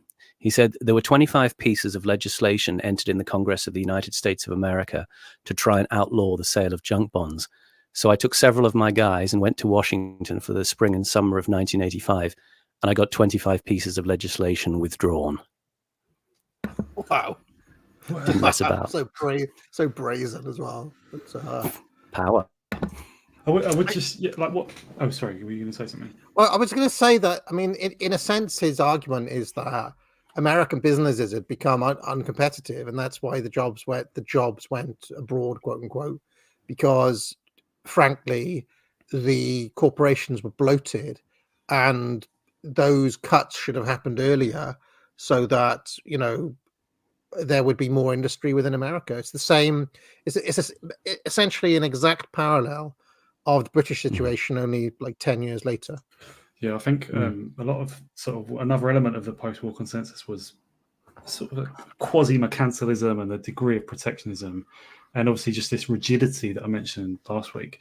And one consequence of that is that, one element of it is that you've got agreements with the trade unions or labour unions, as they say, where there's a lot of rules about, when you can and can't fire someone. And some corporations, as soon as they find out that, what we could do is found a little sort of sub company in Malaysia or something and just obviously hire people for 10% of the price or whatever, or even less. They just started doing that because faced with the rigidity, it was the best option for getting a return. It's like both sides are dirty, really. So someone in the chat is asking what is uncompetitive, and I would just encourage you to go and watch the comedy film Carry On at Your Convenience, which is set in a toilet factory in the late 60s, where there's a funny scene where something like a light needs to be changed or a pipe needs to be refitted or something, and they go and do it, and then the union guy's like, nope, sorry, that requires a screw fitter, and this bit requires this dude to come in, and a job that really should take one person ends up taking 3 or 4 people, and you also have to wait for each one of those people to get onto their shift to do their little bit. And it can hold up something that should take 5 minutes ends up taking like 2 weeks. And my dad has talked about this as well. The effect of this is that, like, say in the Ford factory, a shipment comes in from Germany, it's held up because the union's got a problem here. It's held up and so you end up with a month or a 2-month delay while all of this stuff is being sorted out. Meanwhile, you've lost 2 months of productivity. And that sort of thing happens all the time in these big corporations that have to deal with the regulations of union power, essentially. So it's what's called demarcation disputes, isn't it? Exactly. Or it's like, regulations say, well, it's raining today, so we can't do it there, or you haven't signed this or you haven't signed that, and you end up getting inefficiency. Meanwhile, the company's losing money, or meanwhile, some company in China or Japan is getting it done. And I mean, I mentioned Japan. This was the period where America was massively losing out to Japan across the board. So Rothbard makes exactly that point. He says, if is anybody wondering why we're having trouble competing with Japan? Can I just cite a funny example of what you said about the demarcation disputes?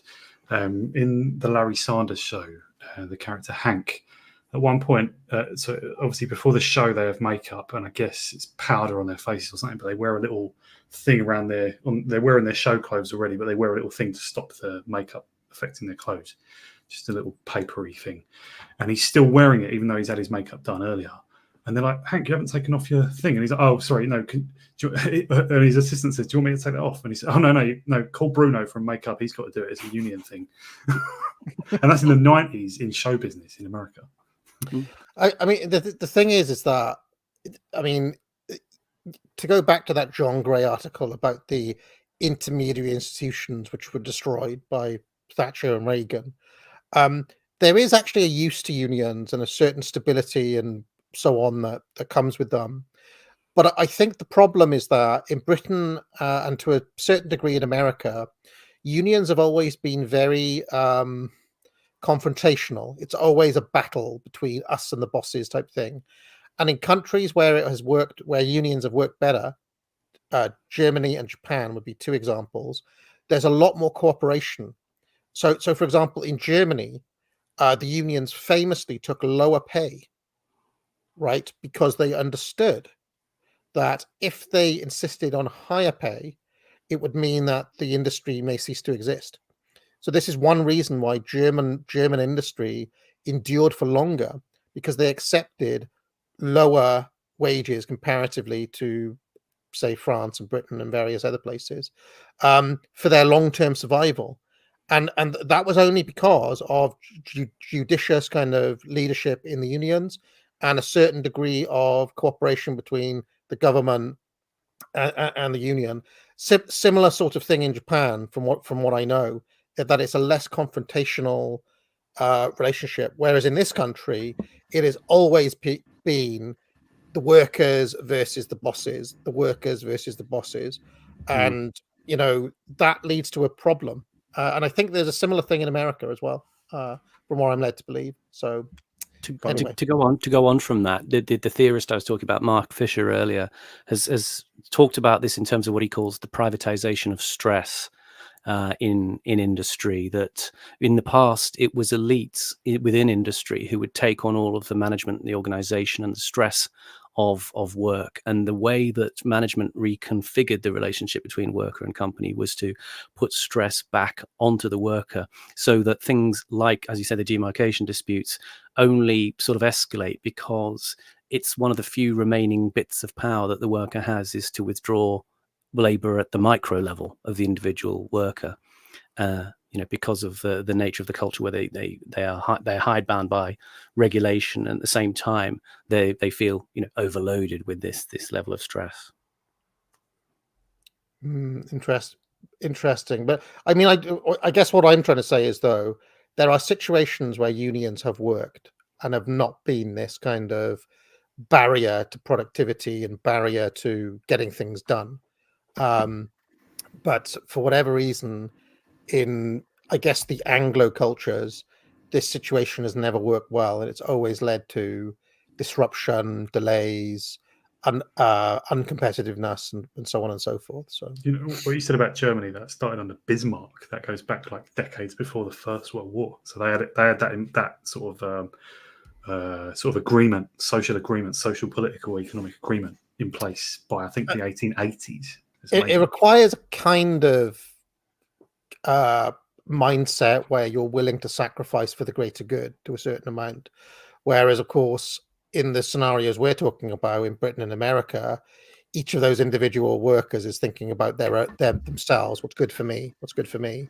Not what is good for the overall pie. If that makes any sense. So yeah. Germans haven't read Locke, though, have they? Goldsmith now became one of the leaders of the hostile takeover movement. Obscure entrepreneurs, guided and funded by Michael Milken, began to take over the old corporations of America. However big the target, Milken was always able to raise more than enough money to snap it up. And as each corporation toppled, a plaque celebrating its downfall was made by the bankers. These represent some of the deals that Drexel did. These happen to be my clients, a small number of Drexel clients that we financed, and represented up here is close to, over 4 or 5 years, close to $20 billion of financing. An example, there's the national can deal of $365 million for Nelson Peltz. There's the different tranches of financing for Ronald Perlman of Revlon, which comes to $3 billion approximately. Most of these were all debt deals that Milken created for the 80s. Junk bonds. Yeah, high yield bonds. We can say junk bonds, we can say high yield. You prefer high yield? Doesn't matter now. What Milken personally built was a network that in effect operated like a takeover mill. You know, identifying, teeing up, and blowing away companies. Identify them, tee them up, blow them away. Identify them, tee them up, blow them away. Milken was in control of the entire process. He was like the commanding general of the armies. Goldsmith was like one of his important weapons, but only one. You should think about Goldsmith as a transitional figure, one of the agents of the change, one of the principal agents prying the levers of power from the hands of corporate America and government and putting it into the marketplace, to the day-to-day decision-making of people in the stock market. Goldsmith's aim was to get as much money as possible out of the corporations he took over, both for the shareholders and for himself. To do this, he systematically stripped out any excess costs. He employed a man called Al Dunlap to do this. Dunlap used a new name to describe what he did. He called it downsizing. Dunlap's nickname was Chainsaw. I was the first executive who was really doing downsizing on a large scale and was willing to talk about what I was doing, how I was doing, and was also willing to articulate the fact that this is necessary. We were operating on sick companies, cutting out the cancers. Sometimes it could involve as much as 35% of the people. And of course, one must close some of the operations that should have never been open. Our people that we were concerned about were the shareholders, the people who owned the corporation. Can I just say, it takes a certain sort of individual to have an office with a massive lion behind you. And then if you notice, he's also got a lion figure as well. This and a bird of prey as well. And a bird of prey. It's like he's you know that Ted Hughes poem, Simon, you know, hawk rising. It's just like I am the revenge. You can imagine this guy's pretty ferocious in private, right? He's pretty unpleasant, apparently. He was pretty unpleasant, apparently. I mean, I remember, if you remember our friends, the SAS from episode 1, he had a bodyguard who was in the SAS, quite well-known chap called Robin Horsfall. And he says just Dunlap was an absolute monster, the worst individual he'd ever met. And this is a trained killer saying this. Great. This guy with an office with a massive, just like, can you imagine going to see him? You know, you've been summoned to see Al Dunlap, known for just axing whole divisions. Do you see he's got gold, what look like, are they killer whales or something on the desk in front of him? Oh, yeah. Like gold orcas, I think. I thought it was a pen holder, but no, yeah, you're right. I like the fact the lion picture as well is not roaring. It's nothing obvious. He's just glaring evilly. You know, it's menacing. We bought it. The people that were investors with us, because we felt the shareholder owns the corporation. 3 for 108, taking 5,000. I give you a couple of thousand by 5,000. Outside of us on a half bid, there's about 9,001. Come on, pick up the phone. Downsizing became one of the most important factors fueling a boom in the American stock market. Every time the raiders sacked workers and managers, their share price soared. And in turn, that pushed the bull market even higher. To the Reagan administration, it was proof their policies were working. The market was reconstructing America. The American economy is like a racehorse that's begun to gallop out in front of the field, driving the bears back into permanent hibernation. That's our economic program for the next 4 years. We're going to turn the bull loose. Pull it back. This is not necessarily that important, but I just think this is a mad thing when politicians do this. He's standing at the the New York Stock Exchange, I think, probably taking credit for just a big rise in stock prices. That's insane. The stock market doesn't care. Like, that could just dive tomorrow. Could dive any moment. I will say though that the president of America talking about let the bull loose and so on is a market signal. Like, it does make it. It does have an effect because it's information. Yeah. So it's crazy. He's encouraging a boom. He's encouraging a bubble. Yeah, Reagan is deliberately, creating a market effect through his rhetoric. Nuts. I love those New York Stock Exchange guys as well. That hey, please, can somebody pick up the phone? I thought somebody was going to get called a mook in just a moment there. Yeah, mook. Have you ever seen at the Stock Exchange occasionally they all applaud at the end of the day as well? The final bell goes and there's like a round of applause. It's all performance. Great trading, guys. Well, I've actually, because I for a period had cause to work with some of these guys, and I got to know one of them in Chicago quite well, and he took me around. He was kind of he was just kind of fascinated, like, what's this weird English Shakespeare guy doing, like, in this world type thing. And he kind of took a bit of a shine to me, and he was kept on inviting me to different places, and he showed me the trading floor, and he showed me and you couldn't hear a pin drop in there because it's all done on computers now.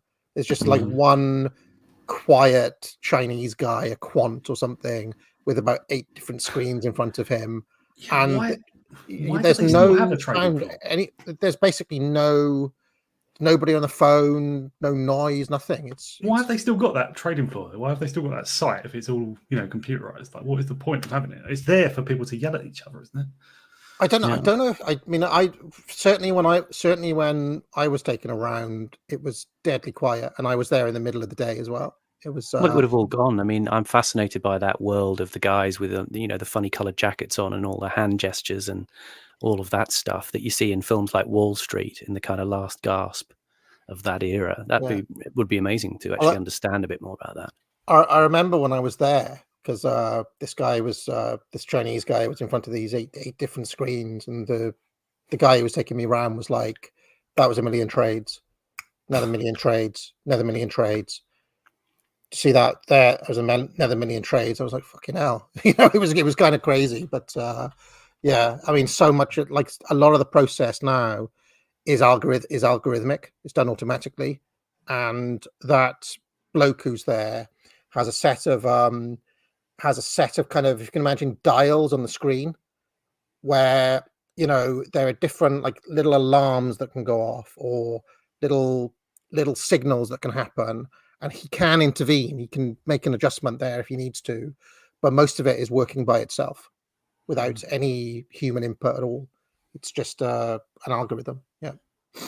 So kind of scary, but and in fact, while I was there in Chicago that week, something happened called the flash crash, which anybody in the financial world will know about. So all of a sudden, all these super calm guys, they all got crazy. So you still get the excitement, but it just happens among a bunch of computer nerds now, rather than all sitting on their laptops. And things like it would have been funny if we could have had Nick Leeson transplanted into this world for a period to see what carnage he could have wrought. It would have been interesting, wouldn't it? The market is in control now. Management was in control. The establishment was in control, full stop. Nothing happened if they didn't want it to happen. The capital markets were over here. They were quiet. They were passive. They were nice enough, but they weren't right. Now the capital markets are in control. They're saying clearly, loudly, and often, we own these companies. You fellas will perform. And if you don't, you're out because it's our property. This was unheard of then. Absolutely unheard of. You couldn't get the capital markets to go along with anything because they were captured by the management. Amazing change. It's getting to be a disaster. I mean, people just out of work, and there's nowhere you can find work. Food stamps going out. The relief program is going down. There's no work nowhere. You're in restitution, sir. The restitution clerk will give you your check and your receipt. Just step aside. As the takeover boom grew, millions of workers were downsized. Whole towns were decimated when the factory that had once been their main employer was closed. Ever since the war, management consultants had argued that one of the main functions of a corporation was to create jobs. But now, overnight, a new breed of consultant appeared who explained that these layoffs were necessary. For 40 years, for 70 years, for 80 years, we have attempted to rationalize and make bloodless the practice of professional management. Maybe that was appropriate 70 years ago, but in today's volatile environment, it just simply will not work. It is the most frightening, scary environment that I know of. Further, it has led me, for instance, to welcome the role of such dubious characters as the corporate raiders and their hostile takeovers. Throughout the economies of the industrialized world, we are beset with a degree of ambiguity, uncertainty, and madness never before seen, and I thus wholeheartedly welcome anyone of any sort at any time in any place who will scare the wits out of the still at the sleep at the helm leaders of our larger firms. I think up to the point in time the takeovers came in, management consultancy existed to reinforce and serve management. I think it now exists to reinforce and serve the capital markets, the capital system. But there was a growing backlash against Goldsmith and the other raiders. It was led by politicians whose power was intimately bound up with the fortunes of the large corporations in their home states. Senator Worth? We have been arguing, it seems to me, for almost 100 years in this country about the responsibilities that corporations have to their communities. I mean, we have tried for a long time to get corporations more responsible. We've now done it. I've just got the feeling that something base is about to happen. He's just got. Yeah, I've got the feeling that Goldsmith is gearing up to be base. That's just. He does a lot of good attack finger in this. Yeah. At Peachtree, we're reaching out, supporting this university, supporting cultural activities and so on. We are the ultimate of what America believes corporate responsibility is, and you lawyers from Wall Street are coming in and telling us what to do with our community and our responsibilities. Now we're going to make it as difficult as we possibly can for you to get this to happen. Sir James? Well, the sort of stuff that Senator Worth believes in, which he's just talked about, which is a pastoral America with a little company and the church and the university, and the whole thing is going to stay there and be there forever, and that they don't have to compete with anybody, and that competition is awful, and totally mixing up. Wait a minute, totally mixing up. This is the fundament. The difference between doing business and doing good. Doing business is what gives you the fuel to do good. Don't mix them up. The bee doesn't make honey because he's doing good. He doesn't have soul searching, am I doing good when I make honey? And he's confusing it, and that's why this country is losing its vigor. See, I find myself torn because everything Goldsmith is saying is fundamentally right at one level, but I also understand the impetus of where the senator is coming from. He wants to protect Trumpton, but the trouble is that Trumpton has to live in the real world, and this is the catch-22, I guess, of 20th century British and American history. Is these two kind of things competing against each other. And at the same time, you can despise the inertia and resistance of that class trying to protect Trumpton in a way, Yeah. One of the largest owners of shares in corporate America were the pension funds. They invested billions of dollars in the stock market to provide pensions for retired workers. The funds had been deliberately created as a part of the post-war corporate utopia that took care of workers. But now the funds became important weapons in the takeovers. They were offered much greater return on their investments if they backed the raiders. Well, the raiders, on the whole, were not viewed with a lot of friendliness, let's say. A lot of them seemed to be mostly out for themselves and would proceed in their raiding activities even if it meant damaging companies that had long histories of good employee relations or long positions of importance in their local communities or whatever. But nevertheless, for the pension fund manager, that meant that in some cases the value of stocks was increased and the pension fund benefited from that. And the people that were in charge of the pension funds had to go along with that because that was in the best interest of the beneficiaries of the fund. Pause. Well, there was. So I was just wondering while he's talking about pension funds, like obviously pension funds they have a pretty strict mandate of what their managers can invest in, right? Generally, the safest stuff, often government bonds, especially treasuries, US treasuries.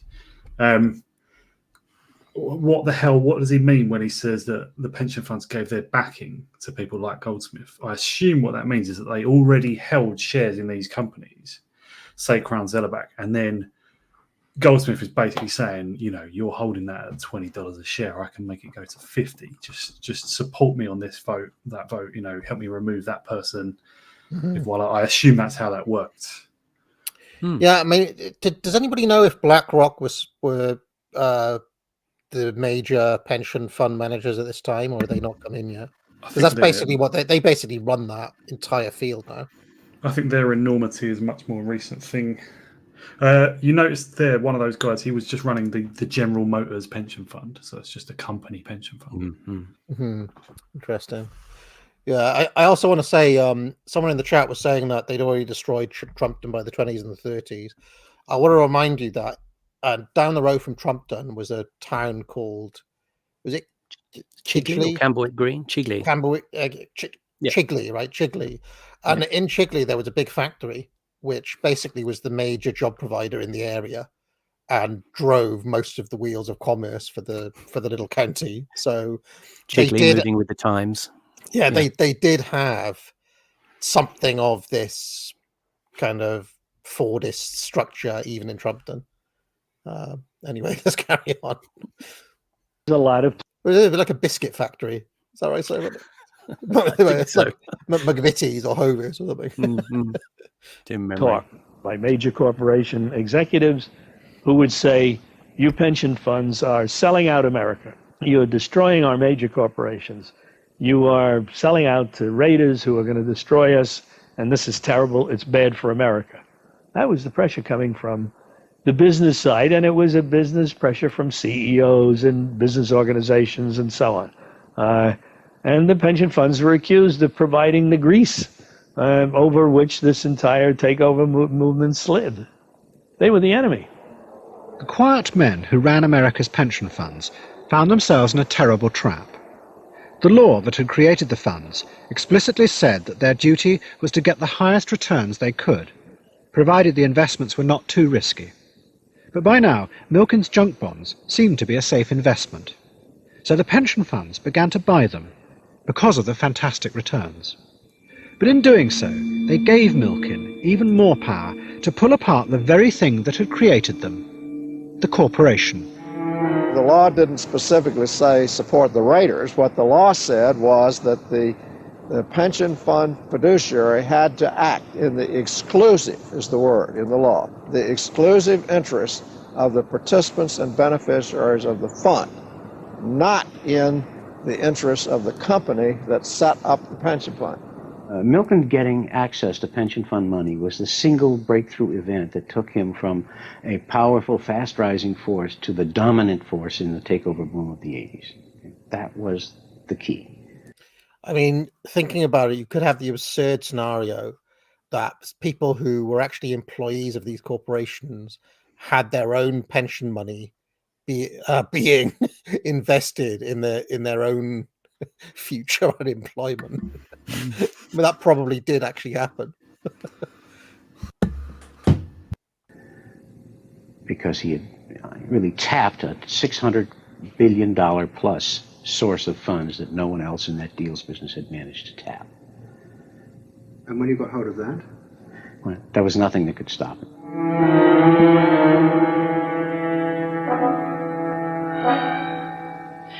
We in Europe have watched with admiration the burgeoning of this mighty American economy.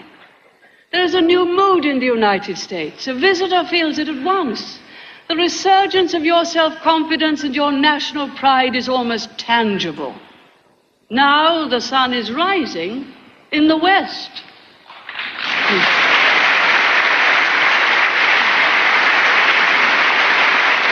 Bit of anti-Japanese rhetoric for some babyface heat there in 1985. Yes.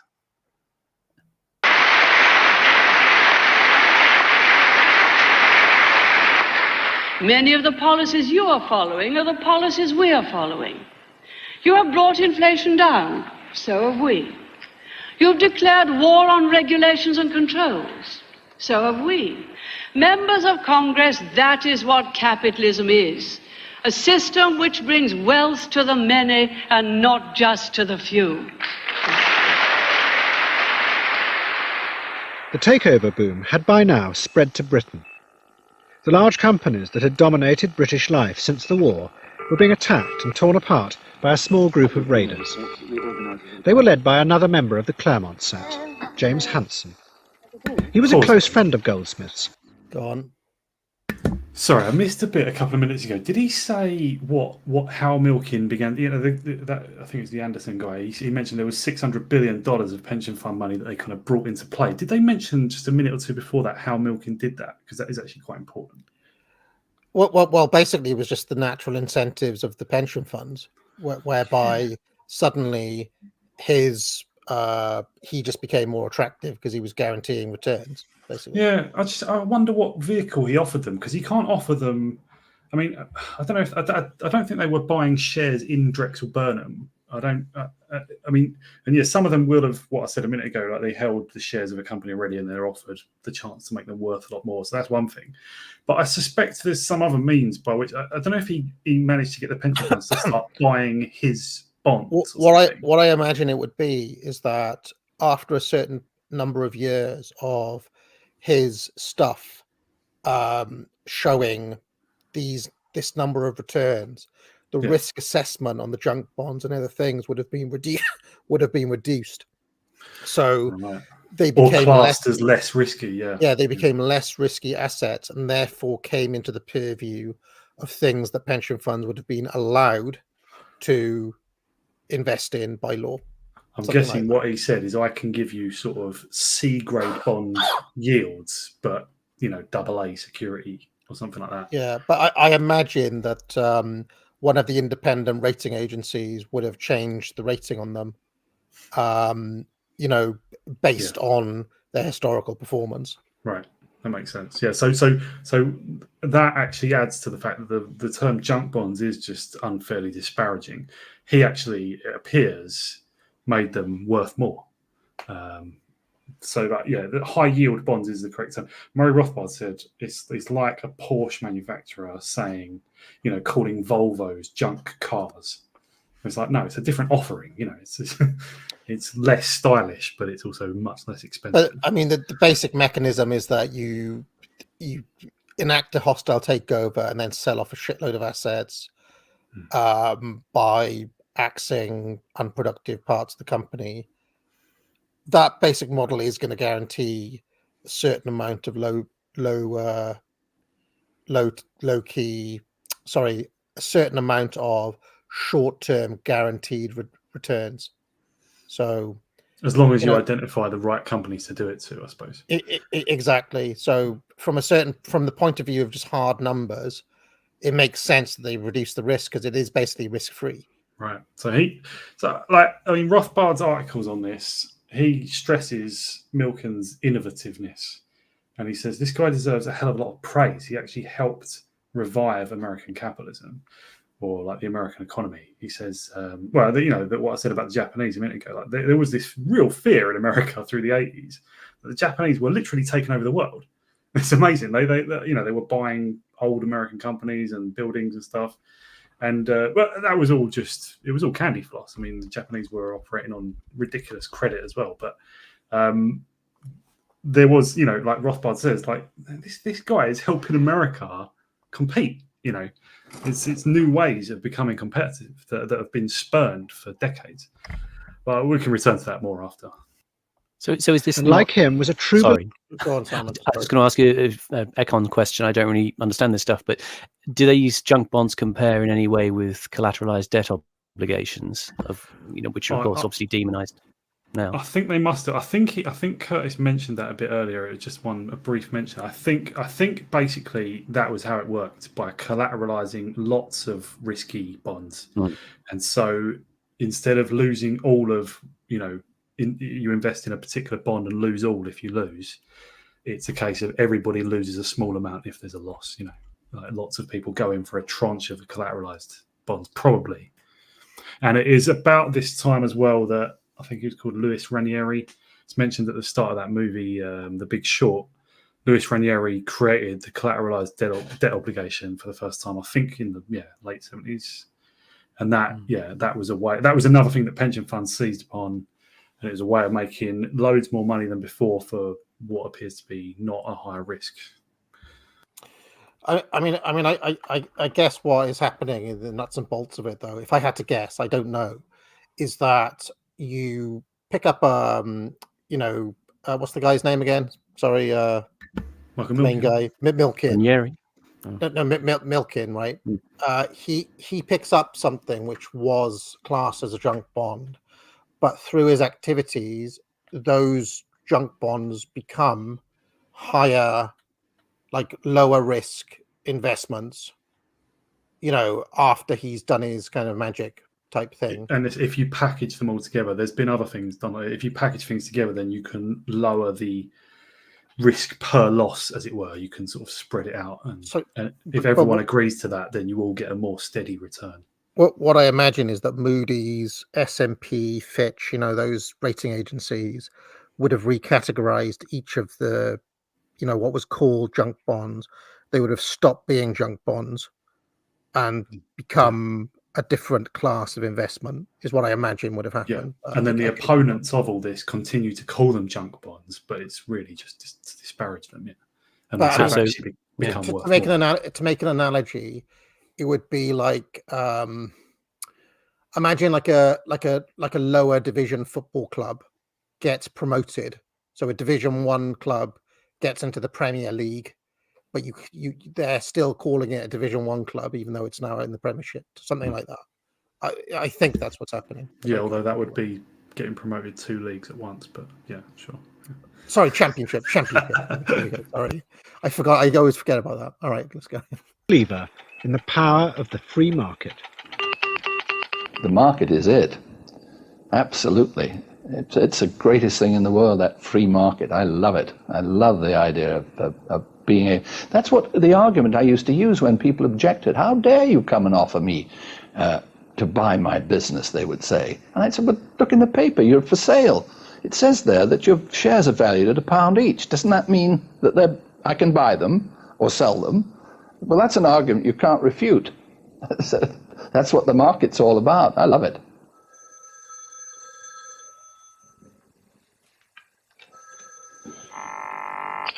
Pause a second. People like dumbass, like like thick leftists. They think guys like that rule the world. That guy saying, "I love the market," like libertarians basically, or at least like sort of free market guys. They like George Monbiot has had like I don't know what's the opposite of a boner. He's had like one of those for them guys for like 20 years. Like, yeah, hate boner for them. Yeah, like. He thinks those guys are in control of everything. The Tories, even Labour, the media, everything. He just thinks that's ruined the world. I only mention it for amusement, but it's just a dumbass section of the left. They just Can I just say, compared to that guy as well, last week, he's basically a Slaterite, isn't he? The way he expresses it, about, well, I can buy your shares, can't I? I can take you over. Yeah. I will just say, just a brief apologia for last week. I perhaps might have been myself a bit hard on Jim Slater. A friend who I know knew Slater, I think suggested a slightly more nuanced view. He said he was an interesting and a complicated man. So I might try and find out a bit more about him.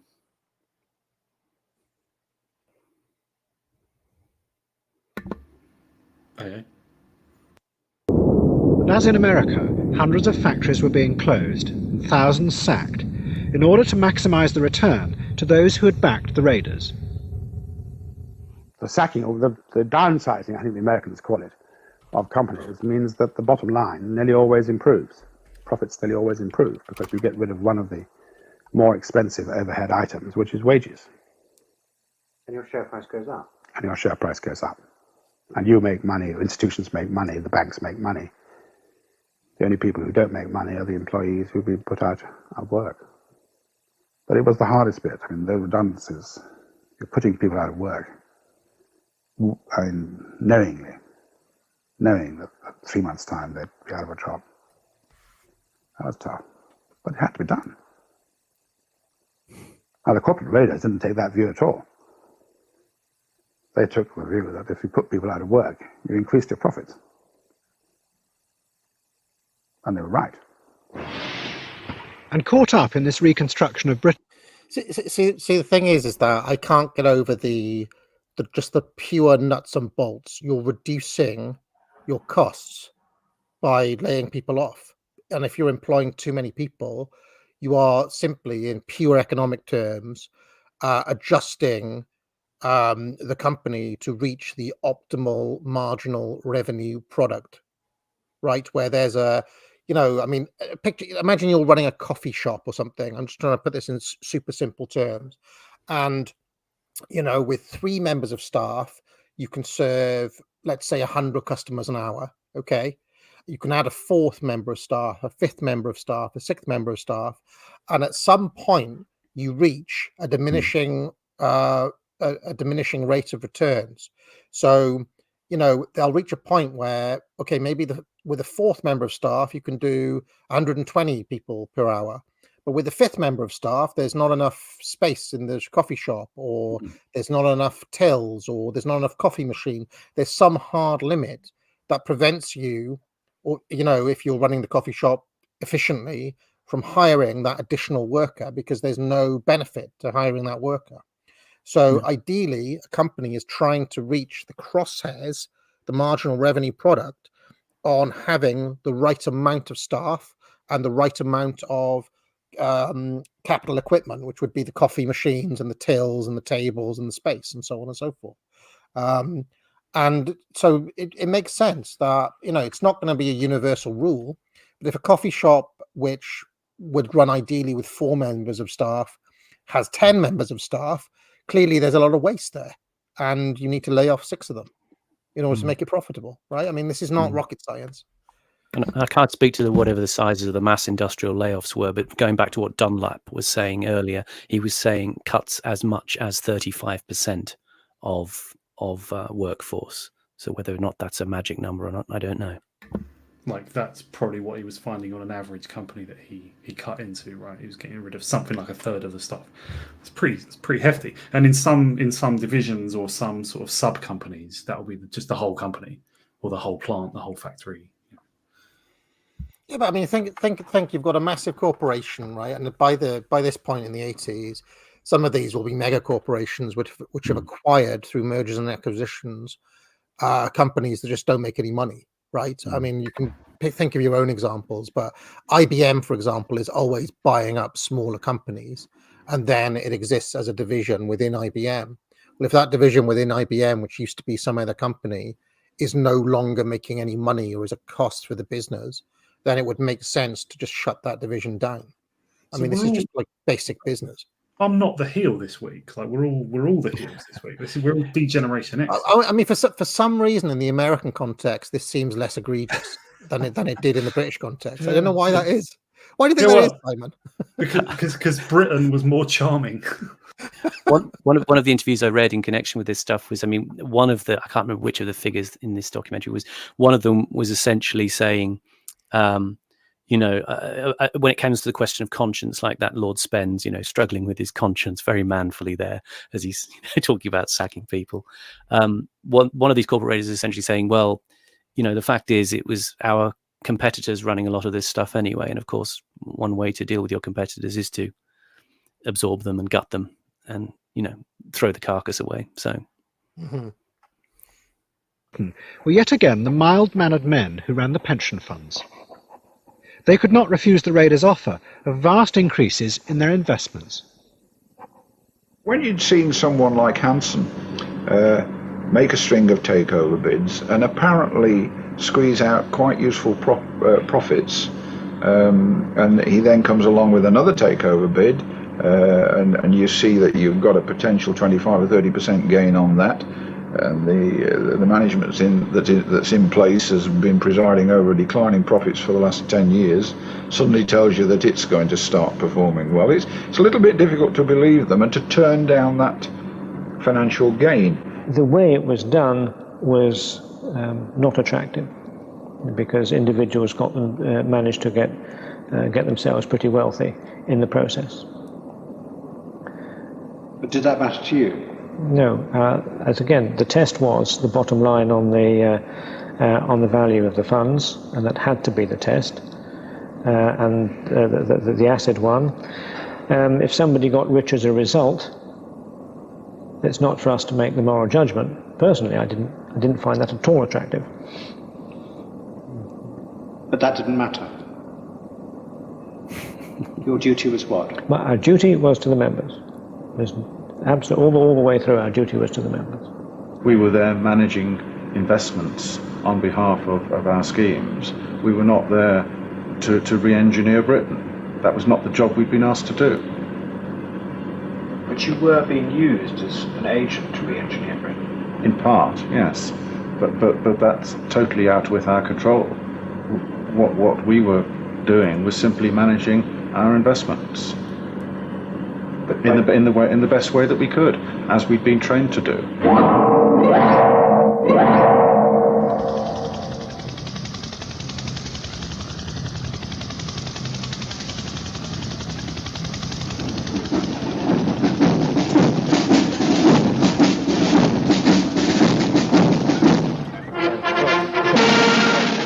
By now, the man who had started the takeover boom, Michael Milken, had become one of the most powerful men in America. In 1985, he hosted the annual high yield. Right. So yeah, he's one of the most powerful men in America. So does that mean like his dynasty now rules America? Like the facts that came after this tell a different story. But I would say one reason why, like Milken, for anyone who, like, sorry, spoiler alert, but Milken gets taken down and sent to prison. But I would say that in 1 year, maybe his best year, I think it was 1987, he alone, his own earnings, not his company earnings, were $550 million. So we are talking serious money. In the 80s as well, right? Yeah. So billions in 1 year in today's money. And so you can see why he became a target. Can I just note, by the way, looking at Michael Milken's Wikipedia page here, if you're wondering about his background, yes, he was. But also, he was pardoned by Donald Trump. Just a few years ago, right? In February 2020. Interesting, that. Interesting. But yeah, I mean, he is from that background, though, and so is Goldsmith, right? On his father's side, Goldsmith, yeah. And they also mentioned Ivan Boesky at some point. He's another one. Interesting. Bond conference in Los Angeles, but everyone called it the Predator's Ball. All the raiders came there to pay homage to the man who was using them to change the shape of America and making them billionaires in the process. We had 60 people in 1980. And a lot of the people in the room were Drexel people. That's how small it was. In 1985, 5 years later, we had 3,000 people and hundreds of companies presenting and hundreds of companies coming. So 3,000 people moving there from 85 through 89 when it all ended. So that was a snowball effect. And it reached the point where if you were any entrepreneurial guy in the world, you had to be there. Because you knew we had the ability to finance whatever you were looking at. So it just snowballed. I mean, it was standing room only. It was the toughest ticket to get in the world. At the end of the conference, all the guests were treated to a video designed by Milken. It showed his vision of the new America that was being created by the destruction of the old corporations. Foundations of entrepreneurship. It is. It so is. Perception.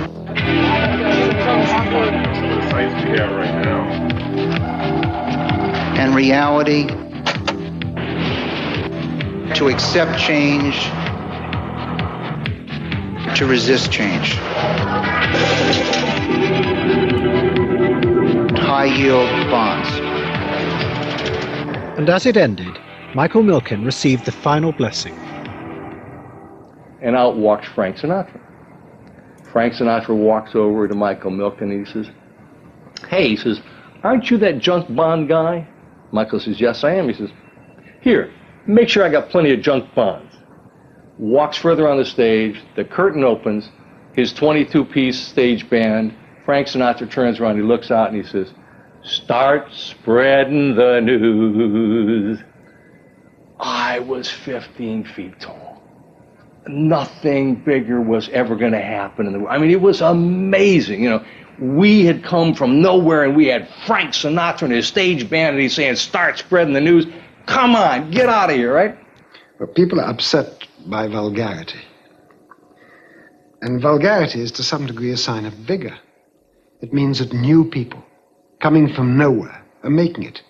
It's the old American dream. Anybody can become a millionaire.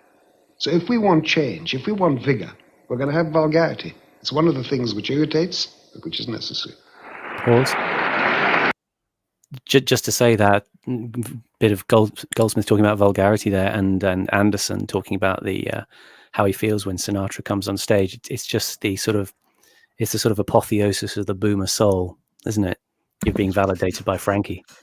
Yeah, no, and also, of course, these people didn't come from nowhere. You know, we've just talked about the backgrounds of Milken and Goldsmith, and of course Sinatra. You know, these are all people you'd broadly say were not WASPs, right? There's also Franklin Roosevelt also came from a very wealthy background. I would just say that.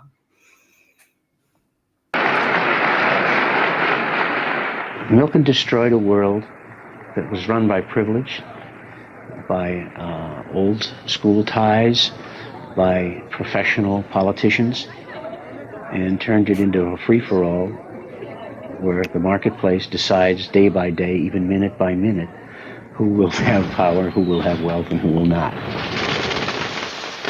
Milken surely understood his power, but he felt that it was in the end a benign power, a power that was better for the country that he was exercising that power than that he were not. Because he really felt he was democratizing the process of the getting of wealth and power. Pause. I would just say that that is almost certainly another example of Curtis asking him about power and then presenting just the answer as though it's spontaneous. But Curtis is asking the power question to all these guys, right? He's trying to position Milken as having taken over the country, but it is bullshit.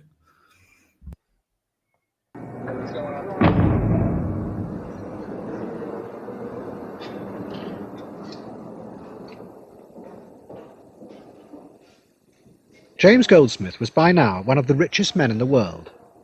He was worth over $2 billion. He lived in New York in a large house built specially for him in the heart of Manhattan. It remains empty today, 2 years after his death.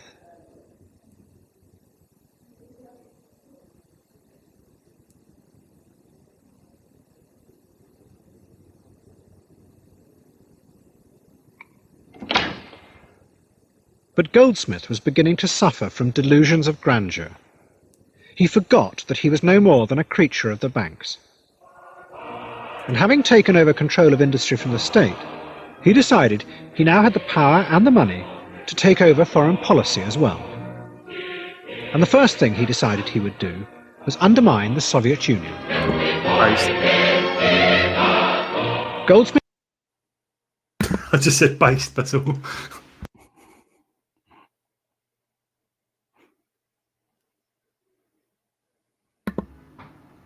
Are you on mute, AA? Sorry, I'm just trying to do an inflation calculation here. for $2 billion, what would that be worth today? Whatever the CPI says, add on another sort of 300 or 400% as well. I'm looking. Basically, today he'd be worth $5.3 billion, something like that. 20 billion, something like that. Yeah. It's believed that the growing anti-nuclear movement in the West was completely controlled by the Soviet Union. So he, and a number of other right-wing tycoons, set up a private organisation to undermine the peace movement. Goldsmith was going to privatize Western intelligence. Privatized counter-subversion was the attempt we made to take over the job that had previously been done by our counter-subversion service, which was MI5. And we were able to do that because we had support from a number of tycoons in different countries who aimed at the collapse of the Soviet system. I hesitate to reveal who other people were apart from Jimmy Goldsmith, who supported us. But I dare say, given the passage of the years, that Rupert Murdoch would not object to my mentioning his name. We shall overcome, a kind of unofficial anthem of the world peace movement.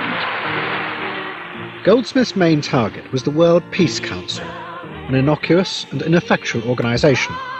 But he was convinced that it was a sinister Soviet front. He spent millions of dollars on a series of deep, undercover operations to try and expose this. We managed. Now, I don't know what the state of it was by the 70s or 80s, but the World Peace Council absolutely was a Soviet front, at least in the 30s, I think in the 40s, maybe 50s as well.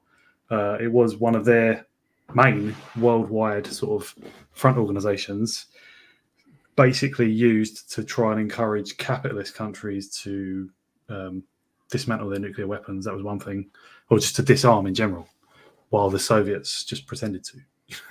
Like peace was always a word that the Soviets learned to use for propaganda. But this was a Soviet front. It definitely was. And are you going to talk about Brian Crozier at all by any chance? Oh yeah, I've read his autobiography, which was interesting a few years ago. Yeah, he was a spook of all kinds. Yeah. He was a propagandist who was running a CIA front organization in London called Forum World Features in the 60s and 70s, all going back to the Congress for Cultural Freedom, our friend Francis Stoner Saunders. Some may recall that stream. He was part of that entire operation. Interesting. Right. Up front and obvious. To infiltrate the whole setup in a way which took the communist organizers completely by surprise. For example, when the World Peace Council meeting started in Copenhagen, two of our members had a banner, a very broad banner, which they unfurled, and they walked towards the podium so that the people in the audience could see behind what was written on the banner. Welcome to the KGB's peace conference. And of course, there was a lot of laughter and a lot of shouts of indignation on the part of the communists. We can and shall save this world and save our children. Our children shall live, shall dance, shall play. All the children of the world, all the children of all the countries. Obviously, when Jimmy Goldsmith and other supporters of ours heard about this, they were delighted. And they felt vindicated. They felt that they had been supporting the right organization. Goldsmith's attempt to bring down communism was little more than a joke. But he increasingly saw himself as a powerful spy master. He paid for defectors to fly over to America on Concorde, where he personally debriefed them. One defector, called Oleg Bitov, wrote a description of his meeting with Goldsmith. Передо мной был Джеймс Голдсмит, тот самый, у которого в руках было пол Америки. Он сидел, положив нога на ногу, и жевал сигару, толстую, как фабричная труба. Окружение было соответствующим. Подлинная мебель времен Людовика XV, скульптуры Бенвенуто Челлини. Вот только книжные полки были пустоваты, пара детективов да биржевой справочник. Он был убежден, что врагов коммунизма коммуниста вполне можно победить универсальным оружием, бездонным кошельком. Иллюзии своего всемогущества и тщеславия не имели у Голдсмита пределов. Вот и сейчас он выпустил клуб сигарного дыма и, решив продемонстрировать свое влияние, предложил устроить мне встречу с президентом Рейганом. Он даже поднял телефонную трубку, хотя это был уже чисто театральный жест. Из газет я знал, что Рейган только что утром отбыл в Европу.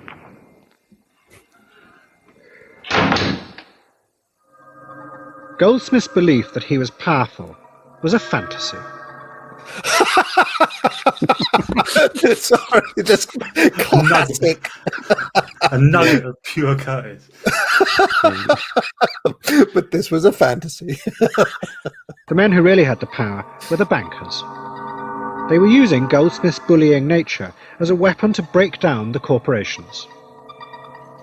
But the bankers themselves were about to fall from grace, and Goldsmith would be left helpless and exposed.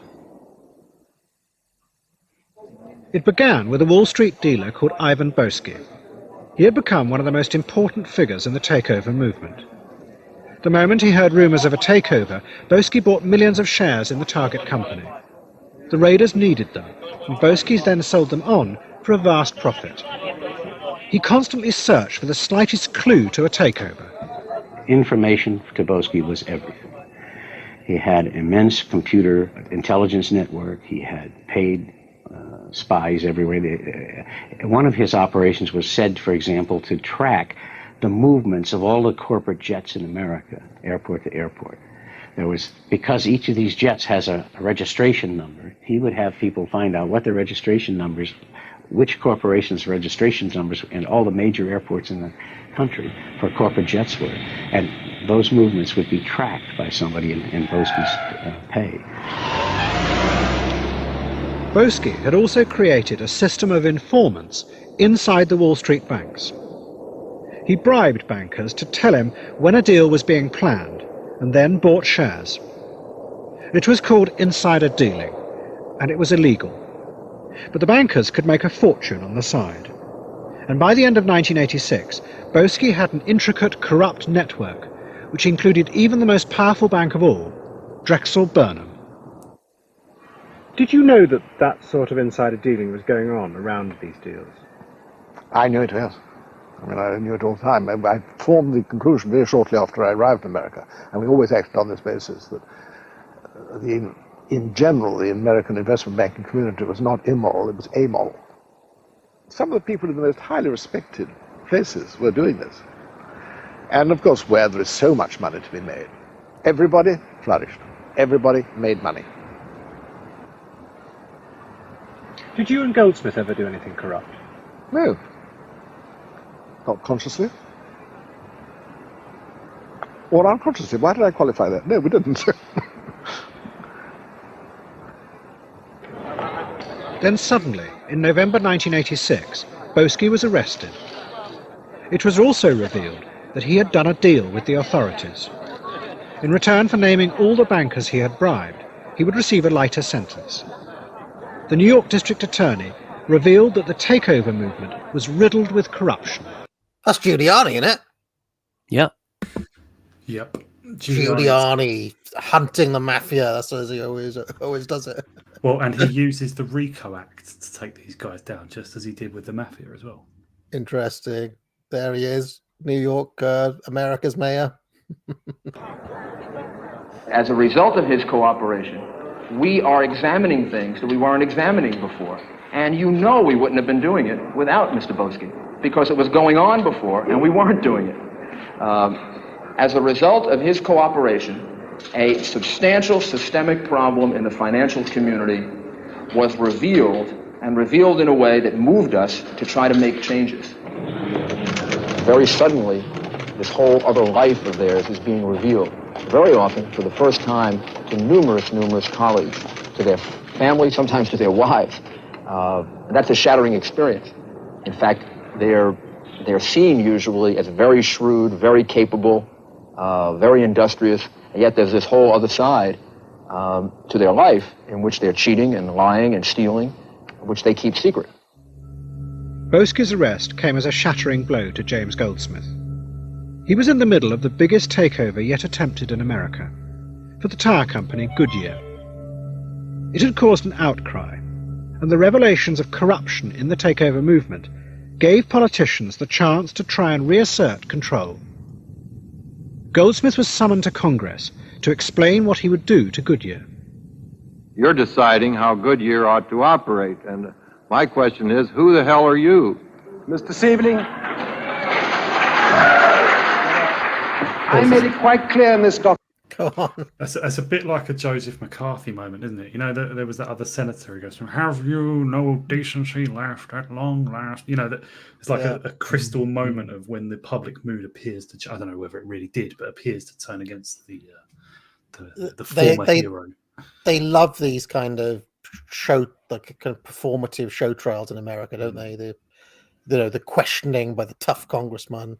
It gives them sound bites. It gives them stuff to show. You know, these days it's the 1 minute clip on Twitter. I've seen who's that guy from Texas, the slimy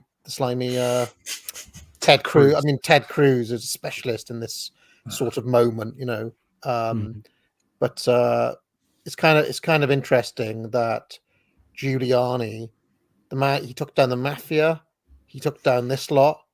He cleaned up New York, and he dealt with 9/11 when it happened. It's quite amazing legacy for him. And then the system still try to bring him down because he supported Trump over the election.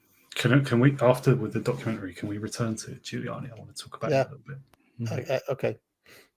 Mr. Siebling, that I was an active investor, and I'm happy to define what I consider to be the role of an active investor. Well, I hope you'll make your response brief. I will do it by this answer, and I hope it'll be clear to you. An active investor is not a manager. He is not a particularist. He's not a man who thinks that he can double guess management. He's not a person who thinks that he can do the job of management better than the manager that he can hire. But that's exactly what you're doing. I'll tell you what. No, sir, it is not. What I'm saying is an active manager has to ensure that the right management has to be in place, number one. That the right management has to be properly motivated, number two. That the right manager, properly motivated, then runs the company according to a reasonable strategy and not trying to chase after all sorts of industries it knows nothing about. That is a job of an active manager, of an active investor. If he does not consider the management right, he fires it and replaces it. Now, I presume that the purpose of your acquisition of this company was to end up with a profit for yourself. Isn't that really I can think your of interest? no other reason for doing business. And I strongly recommend that the United States, which was built on that idea, remain on that idea. But it's very worthwhile. It's built do into you a great recognize? nation, Congressman. Yes? Let me ask you one other thing. Mr. Boesky owns 300,000 shares of Goodyear, which he acquired recently. Has he been in communication with you on this transaction? No, sir. Thank you. Goldsmith's power was now waning. Under political pressure, he withdrew his bid for Goodyear. But the revelations of corruption started by Boesky kept growing. They now spread to Britain. At Westminster, MPs have been debating insider trading, that is, using confidential information to make money on the stock market. The debate followed yesterday's announcement. This is like a massive intrusion of the normie world onto these guys, isn't it? It's like the normies have noticed something's happening, and it's just like, do you know what I mean? It's all like, you know, now it's something that people talk about at the water cooler or something like that. You know, I'm just imagining the average person sitting at home watching the news at 9 or something. You know. There's also, I just remember last episode they were talking about sort of the 80s in Britain, and several of the guys seem to agree that just as the 80s went on, there's a palpable sense of everything becoming more corrupt, and just loads more people troughing, you know, just treating everything as just a trough to feed at, and just the ethics just going out the window quite quickly. Of an inquiry into the Guinness Company. It's thought one area of investigation will be the activities of the American financier Ivan Boesky. He's already been fined $100 million for insider dealing in American shares. Today, the Labour MP Robin Cook linked Mr. Boesky's activities with the recent takeover by Guinness of the Distillers Group. He was particularly active in the Guinness bid for distillers. He built up a very large holding in distillers, which is rumoured to have reached the figure of $100 million, a figure which he assembled well in advance of the announcement of the bid. As in America, the Guinness scandal exposed a network of illegal share dealing. But unlike America, only 4 men were convicted. Evidence of a much wider system of corruption was quietly buried. One of those charged in the Guinness affair was the banker Lord Spence. Well, I was part of that. I mean, I felt rather as though one had put one's head above the parapet and had it shot off. The failure by people to stand up and be counted was stunning. The city retreated into a shell and started to go into denial mode and say, we never did this, we never have anything to do with any of these practices. It was astonishing because they all had been. Everyone had been doing this? Everyone. Absolutely everyone. Shit! I haven't done anything for 2 days. What? 5518. Myself. What was the swap? That 80 to Then finally, Michael Milken was charged by the SEC, the Securities and Exchange Commission, with 94 counts of fraud, racketeering and insider dealing. He was sentenced to 3.5 years in prison. Who did it? I think it was corporate America. I think it was some of our competitors who went to the SEC, which we know is a fact. And I think it was a factor of jealousy and envy. We just became too powerful in their minds. And those were the forces that finally got to us. That's what it was. It was the establishment of the real money in America versus the new money. That's what really became the force that went after us. And we were taking business away from everyone. You know, when we did all this business, someone lost business. And you were changing corporate America. And we were changing corporate America. All the companies. I mean, is there an undercurrent here of the WASP striking back, or is this an undercurrent? You know, the old establishment. Who are they talking about here? This is like George H.W. Bush's America, right? Rothbard points the finger directly at David Rockefeller. Right. He says, yeah, he smugly, well, like when Milken started to be, you know, I'm not sure whether it was when he was first charged or when he started to become a bit demonized by the media. David Rockefeller started, used his august presence to really like to put the august boot in, like the boot from on high. And Rothbard says, well, yeah, he was the beneficiary. He's the one who attacked him. It all makes sense. Like basically, he's suggesting David Rockefeller personally lent on the SEC in Milken's case. And Rockefeller is, for anyone who doesn't know, I mean, the Rockefellers started off in oil refining in the 1800s, but in the 20s, they moved into banking and their oil interests declined in importance. They became mainly a banking family, especially Chase Manhattan Bank, but probably others as well. To the guy in the chat saying that WASP is a racist slur, it's not. It is in American politics. It is used to describe a power faction that exists in the country of white Anglo-Saxon Protestants, as opposed to what we have called the Ellis Island Coalition, that is Italians, Jews, and various other people who moved in later on. So the old establishment versus the upstarts. And you're talking about the WASP elite, right? The WASP industrialists and bankers and so on. Yes, there is also a Catholic elite, which would include Irish and Italians, and a Jewish elite, of course.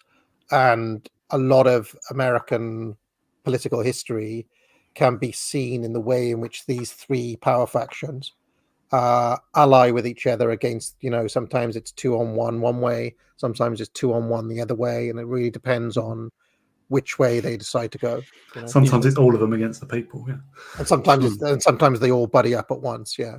Yeah, this is not just us saying it. This is how America describes itself. Yeah, absolutely. And then there are other groups like the black community and the Latinos, who essentially don't have and have never had a seat at the table. And even now, the whole like woke phenomenon and so on, they are very clearly a client group in the Juvenilean analysis of some of these other elite factions. You know, so the Irish do have a seat at the table, but that seat is occupied by Sean Hannity, so it's useless. I think generally speaking, although it's a lot more blurred these days, generally speaking, the Democrat Party was the Ellis Island Party, and the Republicans was the WASP Party. But at some point in the 70s and the 80s, some portion of the Jewish elite kind of made an alliance with the George Bushes of this world, which is known as the neocons, right? And then the Democrats decided to try to like co-opt all of these other minority groups and cobble together a coalition. But effectively, I think that pretty much remains the case even today. Where I recommend. Oh, sorry. Yeah. Oh well, anyone who wants to read about that sort of forming of ethnic coalitions might want to look at the work of Benjamin Ginsberg. I read his book called, this is the title, this is not me saying it, How the Jews Defeated Hitler. And he talks very frankly in that about, he says by the time of the Second World War, well, sort of brought Roosevelt to power was an alliance of a large section of the WASP elite and the rising Jewish elite. They combined to bring about things like the New Deal and the Second World War. So, yeah. Who said they wouldn't touch a junk bond. All the great names in Wall Street are all in that business today. It was like they picked up our business after we went down. Are you bitter about it? No. The only thing I'm bitter about is we didn't fight. To me, there's a thing like death with dishonor.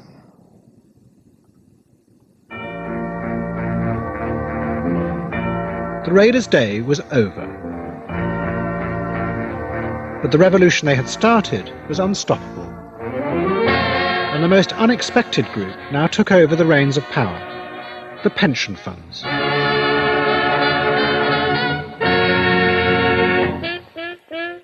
The Raiders had shown the pension funds how to squeeze vast amounts of money out of the corporations.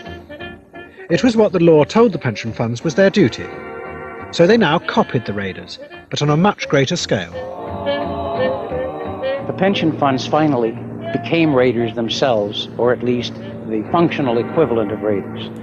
They felt, well, wait a minute. If we were to exercise the kind of power raiders did, we wouldn't actually have to take over the company. We could force them to do all these kinds of things that would make the share price appreciate in much the same way, and we could take those profits instead of letting people like Sir James Goldsmith and his ilk take them. And is that what they did? That's exactly what they did. It's what they've been doing since the late 1980s.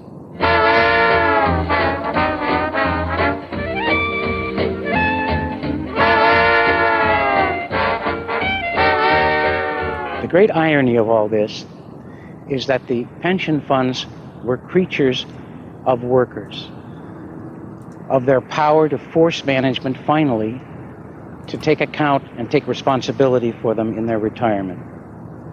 But now, after these tremendous upheavals in the market that began with the takeover boom, we find pension funds in the vanguard of people oppressing the very workers that they were born to serve, eliminating millions of jobs, holding down their wages, all in the name of higher profits so that they may have a more comfortable retirement.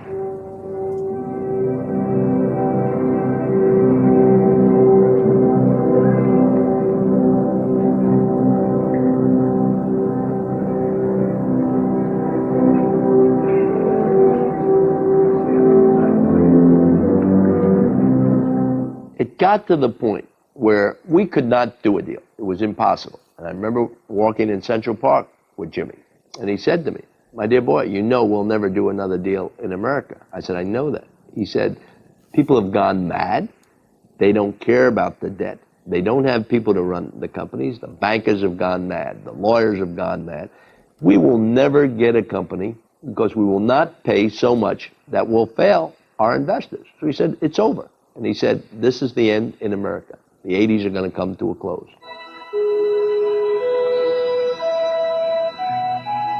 In 1987, Goldsmith sold everything. He retreated to the remote jungles of Mexico.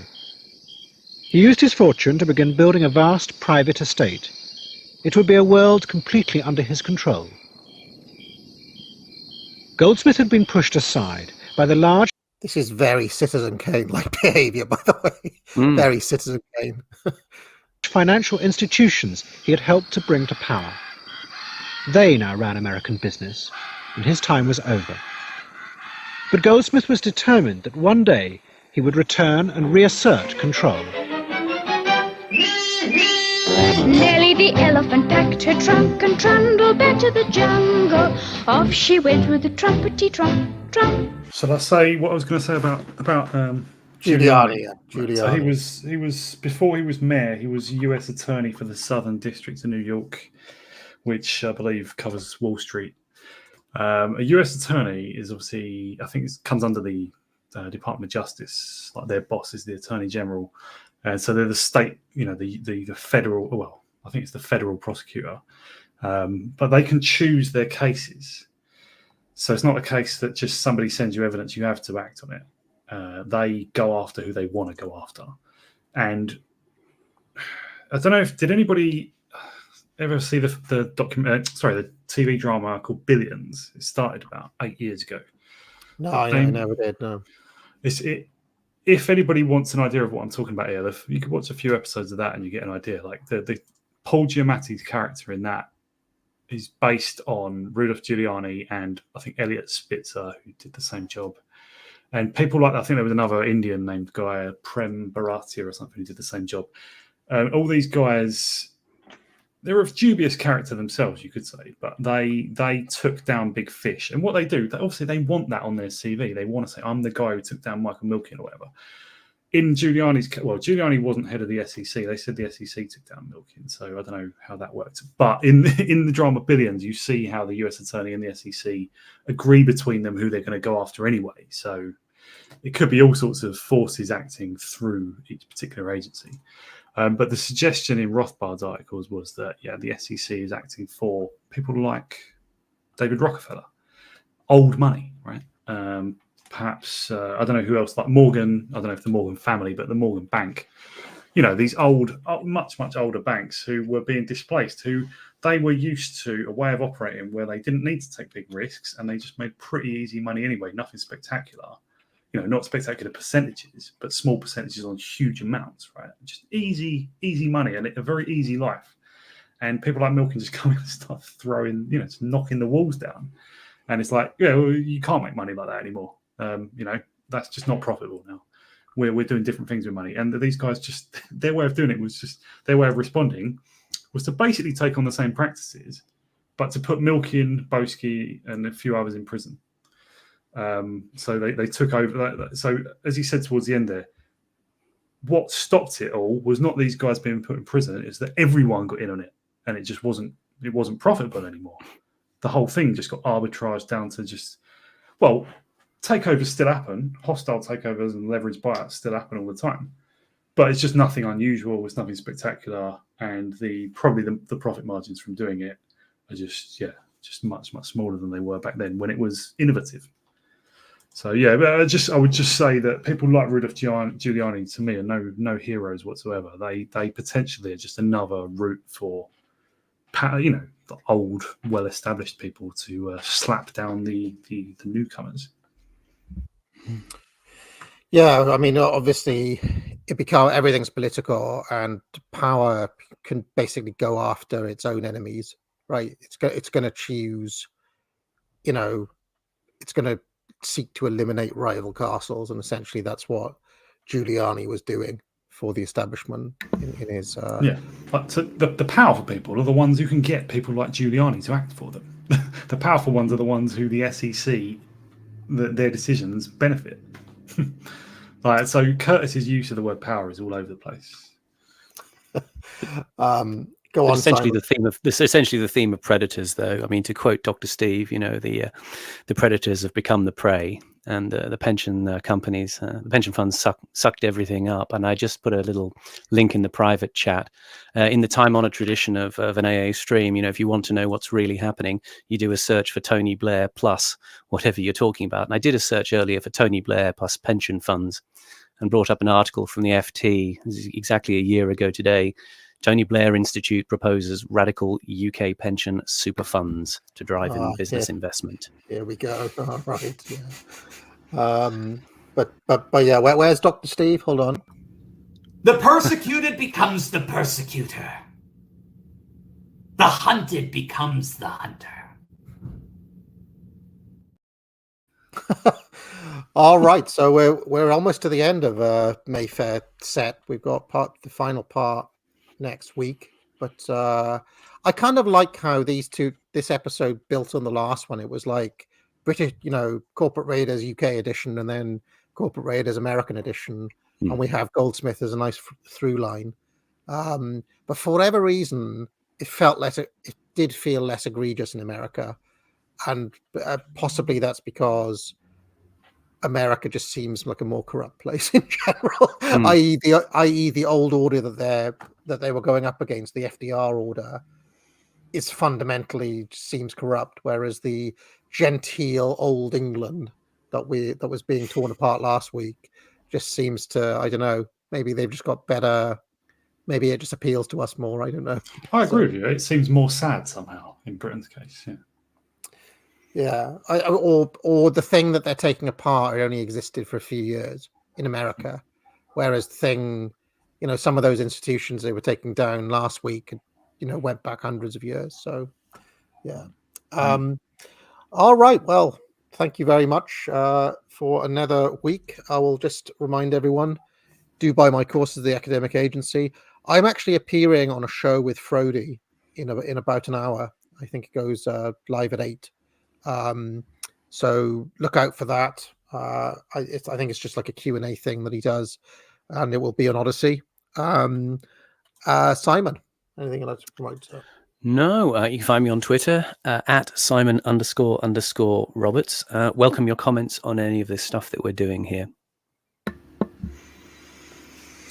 I'll just say thanks to everyone in the audience, and my link is below the video. Check it out. Thanks for having me on AA. Thanks to you, Simon. Thank you. Cheers, guys. And hold on a second. There's super chats. We forgot about the super chats. Oh, what would James Goldsmith say? Lewis Shaw Moffat says lard is much cheaper than oil and better. This is not spreadable. It's anywhere from 60p to 160p. That's £1.60. Yeah, but you can't cook spaghetti bolognese in lard. Lewis Shaw Moffat says, a question, what would haunt fascism? I also found the response to my super chat yesterday being referred to as brown, rude. Please read on the cabinet war and the total war if I'm happy to be on to explain. Well, I didn't say that, of course, because I don't think total war is always a doctrine. Even in the Middle East and so on. I think it's much overwrought, and I think it's being overwrought for political purposes to justify the actions of Israel now. There has always been an accepted code of war. Even the Mongols had an accepted code of war. So I kind of reject all those arguments. But what would haunt fascism? I think fascism was basically haunted by its own recent past. In the German case, it was World War One. World War One directly led to that form of fascism, and perhaps in the German idealism and romanticism, maybe as well. And in the Italian case, it was the ghosts of the past. I mean, Mussolini was trying to rebuild Rome. So fascism is very much animated by myths. A very good book, or it's not directly on this, but it kind of gets towards this general theme. Is George Sorel? The book on violence. Is it The Myth of Violence? I can't remember what the name of that book is, but that talks a lot about these sorts of ideas. Retronus says, I don't know if you've heard, AA, of a man called Adam Curtis. He makes cool documentaries on the BBC about totally based topics. Hello, Simon and Horace. Glow in the Dark says, managers shouldn't have any shares in the business. How long did that last? Now managers on average have just as many shares as the old businessmen. Glow in the Dark says, managers will not fire masses of employees, proceeds to outsource everything possible. Bureaucracies gum up everything. So the corporate union system is cut off your nose to spite your face. He also says the corporate union system is double bureaucracy. And if you have laws on business, you need laws on unions. Both can cause economic problems if they don't have a proper leader. Lewis Shaw Moffat says, will you have Rurik Skywalker on for a Russo-Ukraine talk? AA, what say you? I don't know who Rurik Skywalker is, I'm afraid. He also says, how shocking that Goldsmith wasn't shot. Crazy. Winky face. Well, that's probably because he hid out in a jungle base in Mexico. Lewis Shaw Moffat says Milken sacrificed a child at Bohemian Grove. Well, I get the impression that these characters were not part of that set. They were part of a new set, right, Horace? I didn't know about him doing sacrifices. I should have factored that in, really. Sorry. He's worth about $6 billion, so I think he's probably got better stuff to do with his time. Glow in the Dark says, I think stocks need to return to what they were. Stock in certain adventures, not the whole business, because stockholders want businesses to be more profitable at any expense, including the industry itself. Peter Jackson says the US or Europe as a bloc did not need to globalize and open itself up to global market forces. Mercantilism actually made sense. And Glow in the Dark says the plans of mice and men often go astray. And I think that is all. Yes, that is all. I think that the thing is with mercantilism and free markets and all that, if you see them as functions of the political moment, they start to make a lot more sense. I talked a lot about this when I went on Brokenomics with Dan on Lotus Eaters. If you watch that episode, it is really what is prudent at the time. And this kind of, what works in one moment may not work in another moment, because there are times where mercantilism is good to get you up and running. And there are other times where the free market is good if you have a dominant position. But it works better if it's secretly bullshit rather than if it's actually true. And I think the British Empire's mistake was literally making it true. And I think America has been a bit more canny, and it's never been true in the American case. They have always put the power first. So that's just my take. Anyway, folks, we'll see you. I'll see some of you later on when I'm on with Frody, but so long for now. Have a good evening. Out, everyone. What goes on in this town is none of your business. As long as I'm living here, it is. Then maybe you shouldn't be living here! Well, that's easily fixed.